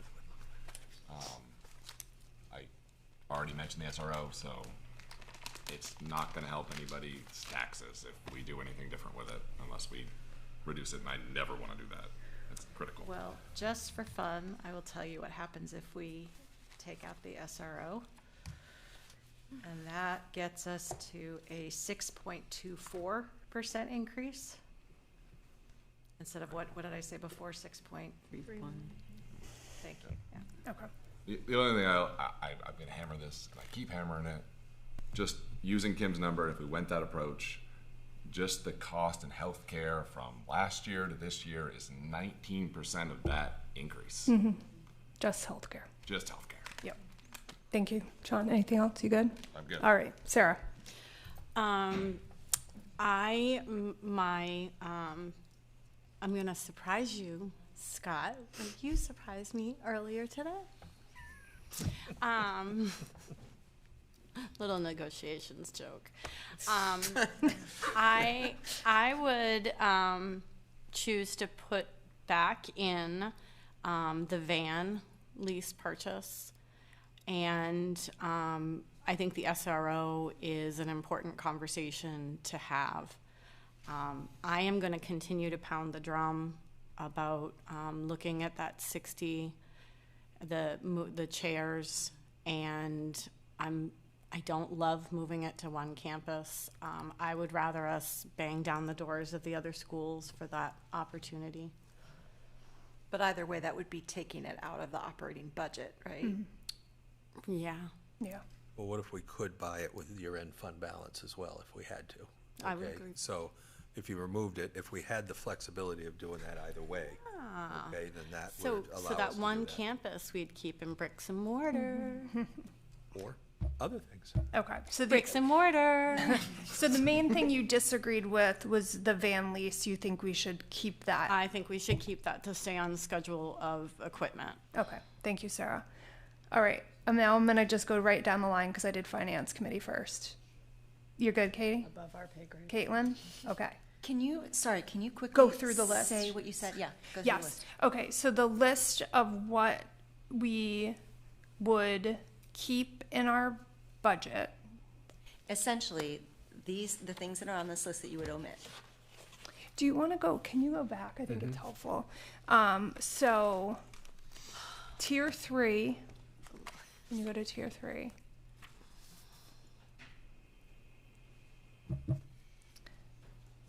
Sorry. Okay, so we would keep everything in tier 3, except. Wait, no. No. No. I see. No. We would. I know. Okay, so I want to go back because I had shared this with Leanne. You put no, Sarah.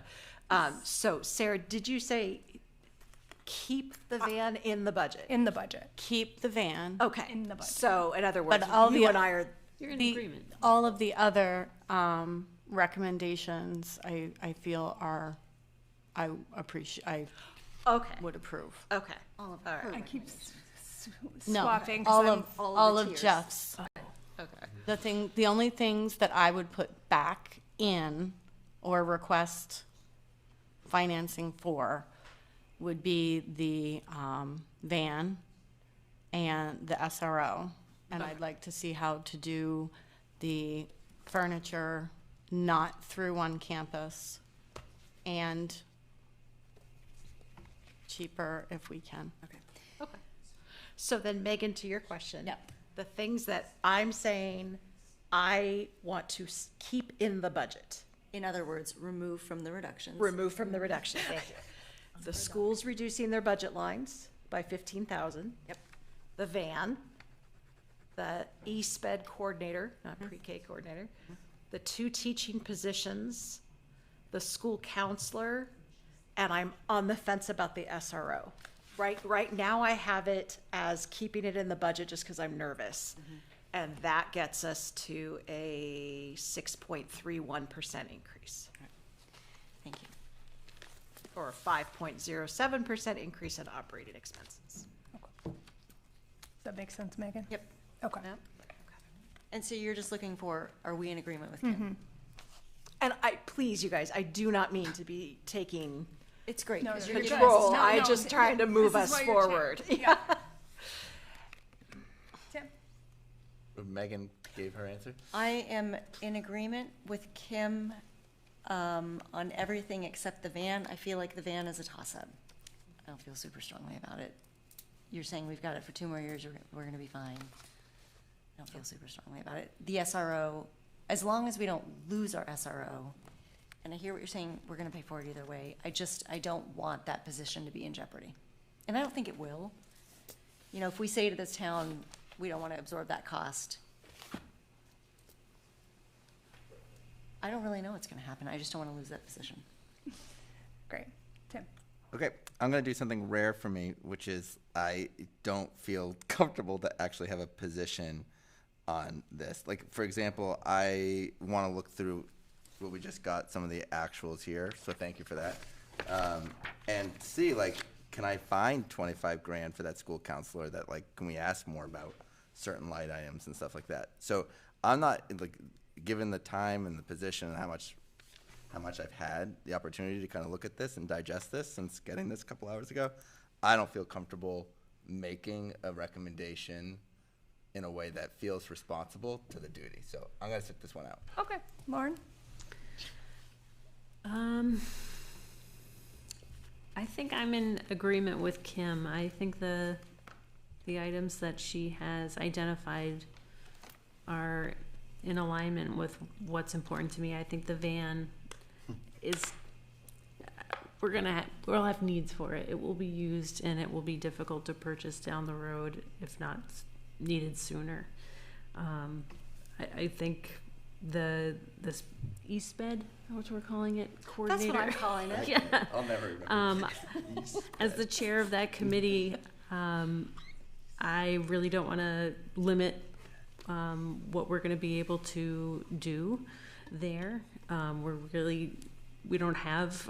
just early stages. We're not sure where we're going with that yet. So I think that's a real hampering to just say a half position there at this time. All the other items make sense to me too. Can I just ask Yes. one? Out of all the things that are on there, Tim, is there some that you're just 100% I'm fine with that? Or is there just like 2 items that you're on the fence about? That's what I'm trying to get at. That's fair. I appreciate that. I also really appreciate the work that went into that too. So these are not easy things. Yeah, like I'm okay with like the postage and printing and most of the tier 1 stuff. I'm shocked about the van, so like everyone else's opinion about the van has now pushed me towards the van because I was okay with that. And I'd want to know more about the SRO, honestly, like what the conversations with them, because that's probably not worth the political calculations and games that we play back and forth with that. So, yeah. I appreciate that. But yeah, so everything in tier 1, and I'd really need to know more information about the tier 3 stuff, I think, or really think about that, because especially the teacher positions in the middle school, that one worries me. Can I ask? So here's my question about the e-spec, as Kim's calling it. So any program that we would do, we would not do until 27, 28. Is that a correct statement? That's correct. Okay. So what would that person do for an entire school year? A full-time job. But they're not going to have all those kids, and they're not going to have all those names, and they're not going to be able to start the child find process. I feel like we don't even have the capacity right now to create a list of things that, like, contacts with providers and all of the things to get ready to start the program. So they wouldn't be responsible for starting the program. So there is a sample job description, but it was it was a while back. Yeah. And so It's hard to answer this question This is because different. there's no delivery model right Correct. now. Yeah. And so I think it's fair to say that their job is planning for whatever that delivery model is that the board approves. And it's a year in advance. So it's a planning position a year in advance of that. So I think you're asking, is that you're wondering, I'm hearing you wonder, do you really need a year to do that? And I mean, recognize where I'm speaking from, please, for a moment. One of the things to consider is the person that's going to go for this position is going to likely come from CDS, who's having this major shakeup. And by the way, CDS does not function on a school calendar. Lauren, as part of the process, I know you guys are contacting schools who have already started their pre-K models. I would love to have more information about, did they have their coordinator a year in advance, and what would they be working on? Yeah. So a great question. Yeah. And it's a little bit different because this position is for the special ed aspect of it. This is not about a pre-K coordinator. This is for the special ed aspect. So we're not going to, yes. ESPED, We're not going to have the documentation, the data, or the lives to manage. We're not going to have the information to manage for an entire school year. So I understand the concept. That's not been our understanding, and I think we put this forward because our recommendation was for this position. It's around planning for the delivery model, but I mean, that is true. We wouldn't actually have the students for that I'm just year saying because it's a planning year. The half year would facilitate time for planning, and we would have a model for them to go through. Mm-hmm. We have someone at the district that is already working with CDS with pre-K2. I'm just curious whether they could start some of this process. given that we don't have the lives, we don't have the documentation. Sarah, as you know from finance committee, like this was my idea, was to have it be a Yeah. half year. No, you had my full and support. I still I'm still in favor of that. The only thing that pushed me to say let's keep it in is if we're billing it and it's not costing us anything. So to me, let's start finding that person. I mean, I don't know. We might not even find them until, like you said, the calendar year. But the only thing that pushed me to say let's just keep it in there is because as of right now we can bill it out. And just recognizing that when we bill it out on that, free money is still taxpayers' dollars. We're just paying, it's just taxpayers' dollars. So it's not like we got free money.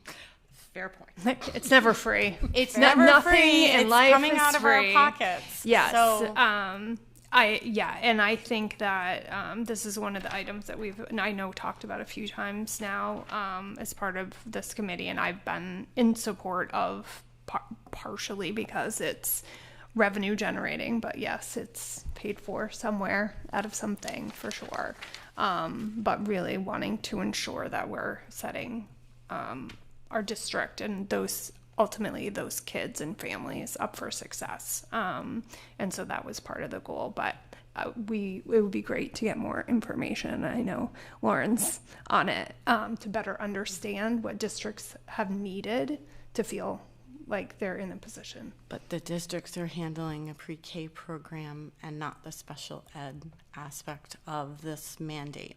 I'm talking about the ones that have been in earlier cohorts that have. But they're still not handling all of those special ed kids. Okay. So I think I'm the last one who hasn't weighed in. Only one thing on your list was also the van. I'm like thinking we could probably use it and maybe save money other areas if we had that van and could keep the other one running and not be out of schedule. So that's the only one that I'm like on the fence about. Wait, you're saying on the fence about keeping it in the budget or on the fence? I mean, if you're on the fence, then they're half and half. But I know this is where when a whiteboard or something. Yeah, right. The time of evening of whether we should not buy a van. I'm supporting buying a van. Okay. Yeah. So keeping it my pink column. Yeah. So I made a lot of noise and asked for a lot of considerations to the budget, and I just want to appreciate Jeff and Scott for really sharpening the pencils and going back and looking at the numbers. I jumped up and down when I saw the postage and the printing and those opportunities, and I'm just really cognizant and concerned about 28, 20, 27, 28, 29, right? It's 28, the next. It's 27, 28 school year. Yeah. And I just think it's so crucial that the community feels that we have truly, truly, truly done the work on this budget so that they can feel confident in us going forward. Mm-hmm. The thing I would say too is that we aren't done yet. And- Right? We're waiting on the health insurance numbers, Mhm. and we haven't really gone through and recalculated all Right. of our health insurance costs. We're just building on what we had last year in terms of where we're at. So I would expect that once we get that number, we're going line by every employee for what health insurance is. And, if, you save just 1% on health insurance, that's 100%. 78 to 80 That's grand, right? huge. So it could end up being a sizable number also when we start going and we look at who took health insurance, who didn't take health insurance, Mhm. who might come on, who might not. And so that's still one of the steps that are still left in the process. Mhm. We also have a collective bargaining agreement, which is unsettled right now. If that is settled, well, then you're also going to spend more money out of the current budget, right? Because, you'd be spending that. We'll know what that looks like going forward to the next year as well. So there's still two really major unknowns that we'll be looking at and have more opportunity in the several weeks to come, or the week to come, so. I really appreciate that. When would you feel like we needed to get any additional questions, comments, concerns across to you? What day is today? Today's Thursday. A Monday or Tuesday? I think that I could have nothing any later than Tuesday, because Okay. we're going to be going through this budget, and we've got to create all the warrants, get everything ready, because we have to bring them to you on the 15th. Okay. To sign in order to stay with our schedule and in order to meet the state statutory. Which gives us just a little over a week to get Just gives all us of a that little over done, a which week. is And huge. It's going to be a busy week, so. Yeah. Okay. And I just want to say finally, I appreciate that there were no reductions in staffing. There were reductions in positions that were not filled, and that you looked deep enough into the numbers to feel confident, not excited, but to be able to make these recommendations. Mm-hmm. Yeah. Thank you. Yeah, and I appreciate that too. And like we've said previously, we're still one of the only growing districts exactly in Maine. And so I know it's a few minutes of 10. Again, just so appreciative of all the work that got us here tonight, and the board, digging in and understanding. And certainly, please, as Kim, the finance chair, if you have more questions, please reach out to her. I know, like I said, there is a finance meeting next Friday. Is that it? Okay. But I want people to feel like they've at least had the opportunity to dive in before we're asked to vote on this on the 15th, which is a Wednesday. It's a Wednesday, so Reminder. because of the spring break. It's a Wednesday. But we do, Tax day. so we do, My it's husband's important that birthday. whatever happens tonight lines up with what happens on the 15th. Yes. So, yeah. Yeah, I think I'm confused about the diving in part. So we've been diving in, right? Yeah. Yes. But I think what I'm hearing from Jeff is that our diving in and the board part of the process stops tonight. That's what I hear. Is that correct? It really, I'm requesting that occur, because we need the time to take, usually we don't have a long list of reductions to the proposed budget to process. So we're not asking you to make this kind of commitment this early. It's usually at the adoption phase, which is 2 weeks from now. But because there is a long list of reductions and we've got to process that and then create the warrants for that, it's backing it up, basically. So it is true. Yes, Tim. So we haven't do we have do you have clarification now based off of everyone's various opinions of what we should cut and put in? We generally do. I think I'm going to have to go off of Kim's list a little bit, but we I'm don't not have an sure. agreement on that, right? So there's multiple different opinions. So how are you going to come up with saying this is the board's budget? Because that's not my budget. right. And I mean that respectfully. Yeah, I'm just trying to figure out how you're going to do that, because I feel like what you're presenting forward is what you just dictated based on. You don't have That's to what we're honor hoping me for. and call it Kim's budget. Oh, sorry. Yeah, you call it the Greeley budget. That thing. I didn't mean it like that. Sorry, Sean. It might take some time. I'm not gonna lie, but can we all just say tier 1, we're good, and then go line item there if we say yes or no? So go put it back up. Tier 1. Okay, sorry. Yeah. And then we get direction for Jeff. And might be some flyers, they're question marks. Are we good with reducing everything from tier 1? Believe I am. No objection. Is there No anyone that objection. objects? No objection. No Okay, objection. so tier 1 is a go. Tier 2. Are we okay taking everything in tier 2 out? I am hesitant. I do not want to take out the school counselor, and I'm hesitant about the SRO only because I just don't know how that. It's like declaring bankruptcy. You can't just say to the town, "We're not going to pay it." So I'm just uncomfortable with that, and I really don't want to take out the school Can counselor. we go? Oh, sorry. Can we go like Sean's saying line Line by by line, line. Line by line. and I'm then so Line by line. sorry. and then I'm sorry. kind Yeah. of vote like a yes or a no, right? Okay. Yes. What does All the right. yes Yeah, and no just an mean, though? indication. So okay, so let's first agree. Does Tier 1's out. yes mean keep it in the budget? Right. Yes means I want this in my budget. I want to pay for this. That's a yes. Okay. Wait, yes. A yes is I want to pay for it. A no is we want to take out. Okay. Is essentially keep it on this list. A no will keep it on this list. A no keeps Sean, put us in A order. no. Yes, spend money. No, don't spend money. There you go. Yeah. Good Okay. job, Sean. Van. Yes. Wait, are we like? Do you want to vote yes, spend money on the van? Yay. So in other words, keep the van in the budget. Or Yes. Put the van back All in right. the budget. 1, 2, 3, 4, 5, 6. Okay, we have a majority. Okay. Number 2, bus monitors. Yes. Okay, we don't have a majority. 3, SRO increase. Yes. And yes is keep it in the budget. Yes. Spend money. Oh, I don't know about this one. So, I mean, that one is, it seems like a split, but That one's up for conversation. Yeah, talk. Yeah, about but it. we need Talk clarity on this We one. need Yeah, clarity. we need Can clarity we work on to that. get clarity tomorrow, Jeff? I mean, I can support that. Yeah. Okay, we're gonna get clarity on the I think SRO. well, I will just say the clarity, you mean from the town? Yes. The town will say, please pay it. We're saying, It'll be very clear. there's no clarity, but it is what would happen if the SAD did not pay them. I believe in Leanne. Yeah. Hypothetically. How about What happened? We can try. how about I want to support yes, and we'll work to see if we can get it down.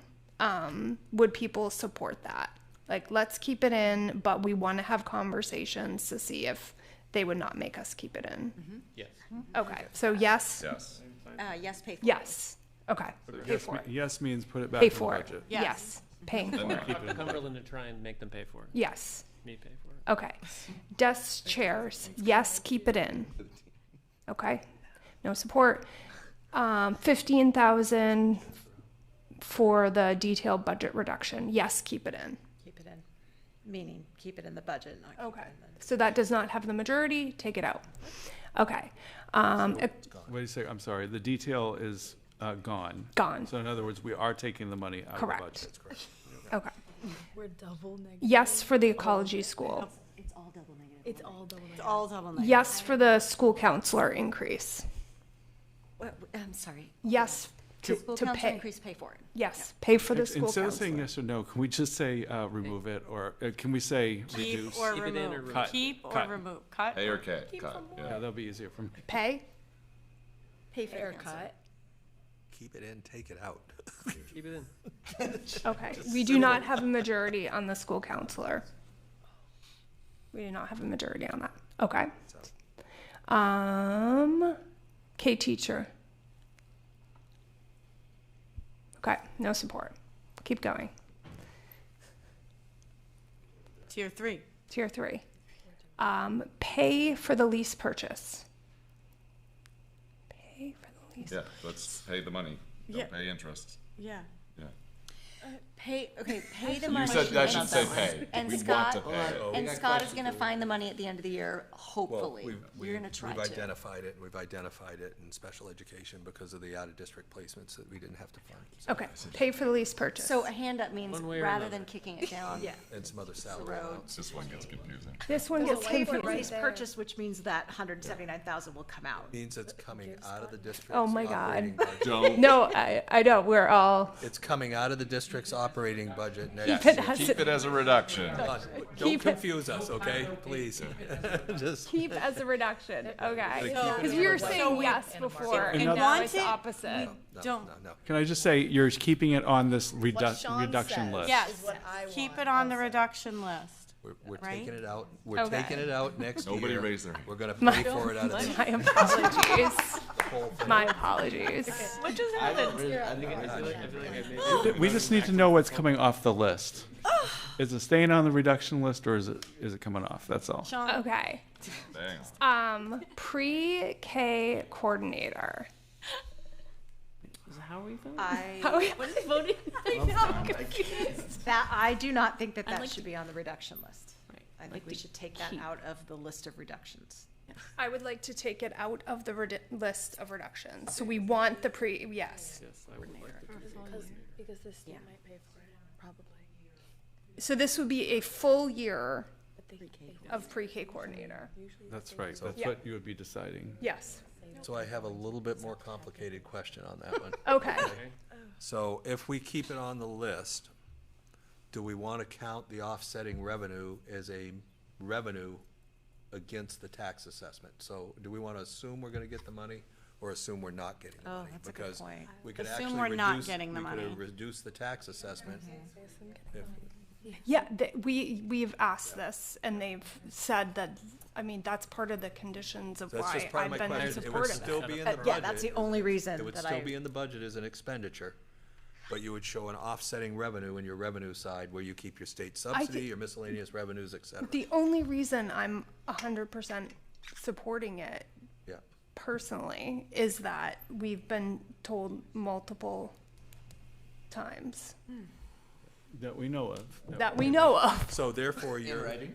therefore you're Yes. all set. It's in the budget, it's an expense, it's part of your warrant, but you have an offsetting revenue that's gonna be coming in that will help offset taxes. Okay. Okay. So we're gonna put it as a net zero in the budget, is what we're saying. It will be a net zero to taxes, but not a net zero to the expenditure side of the budget, okay? It'll show it much like other things do, right? I mean, it'll be basically net zero at the end of the day, okay? On taxes. Okay. Who wants to pose the last question, because I am so confused at this point about which direction. I suggest that we remove the 2.0 FTEs from the reduction list. Okay. Keep the teachers. And so Kim, your hand But is they're going not up. They're not. Yeah. But they're not teachers. Yeah. No, it's not a whatever. This is $250,000. They're not teachers. I think we all agreed on this already, though, that's all I'm saying. What do you mean they're not teachers? They will be what Kim- teachers to keep the teaming model intact. Right. I think This we just was gotta on be clear Kim's about list, what though. that is right now. So in other words, we're, Yes, which is what we're voting on. She wants to pay for it. Yes. okay, so I think that we should have those two positions in the budget Yes. for, so in Yes. other words, we're increasing the number of FTEs. with Yeah, so, kids at the school. Yeah, yes. in the middle school. Okay. Okay.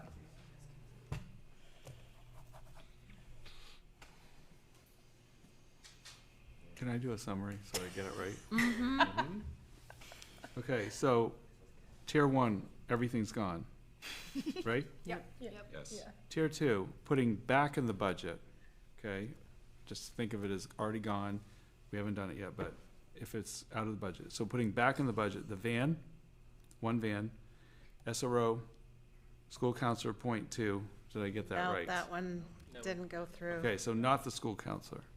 So the van and the SRO are the things that are going back into the budget. Did I get And that the correct? East-Sped coordinator and the two. Wait, we haven't gone to tier You're two. on, Just that's tier on two? tier 3. Just tier two. Is there anything missing?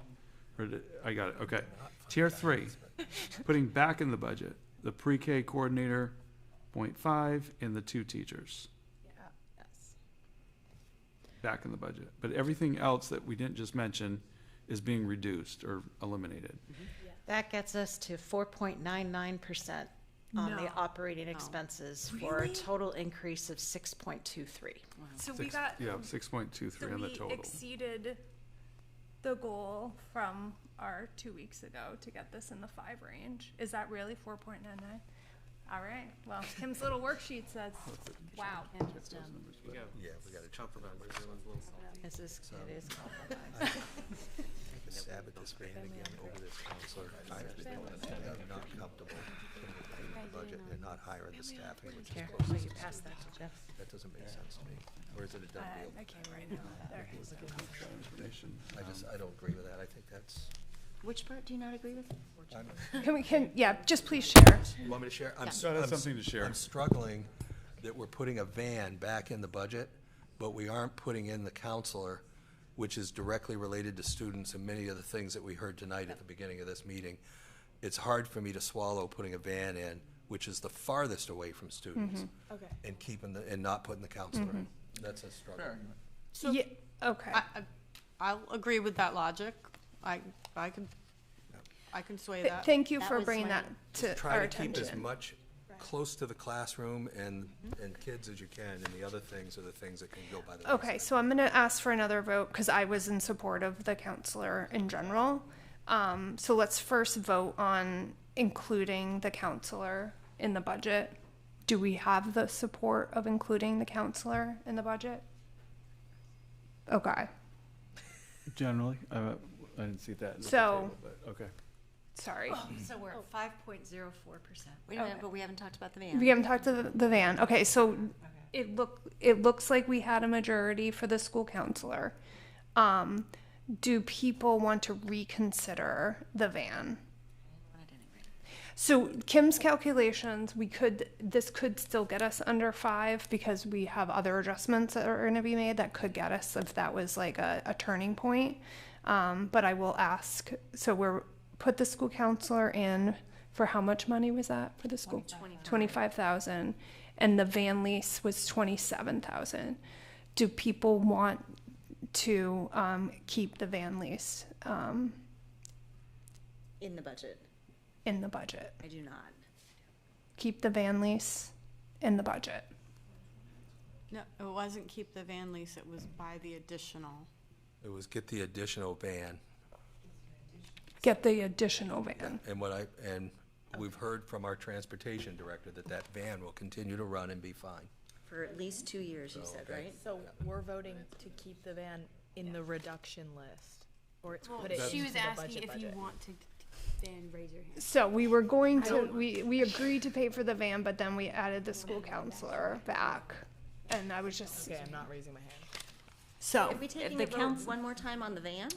I think so. So we had decided we wanted to pay for the van now, but now we just revoted to add the counselor in. Do we still want to pay for the van? No. Okay. Okay. Thank you. All right. Thank you, Scott. I appreciate you. It's just so close to kids versus a van that can go another couple of years. Okay. So thank you. Thank you. Appreciate it. Okay. Oh. Nice job, everybody. Solid work. That direction. So all I need is one more is thing gonna this evening. Are you Motion looking to for a motion? adjourn. Motion to adjourn. Thank you. I'll second that. Okay, all in favor? So, are you so excited?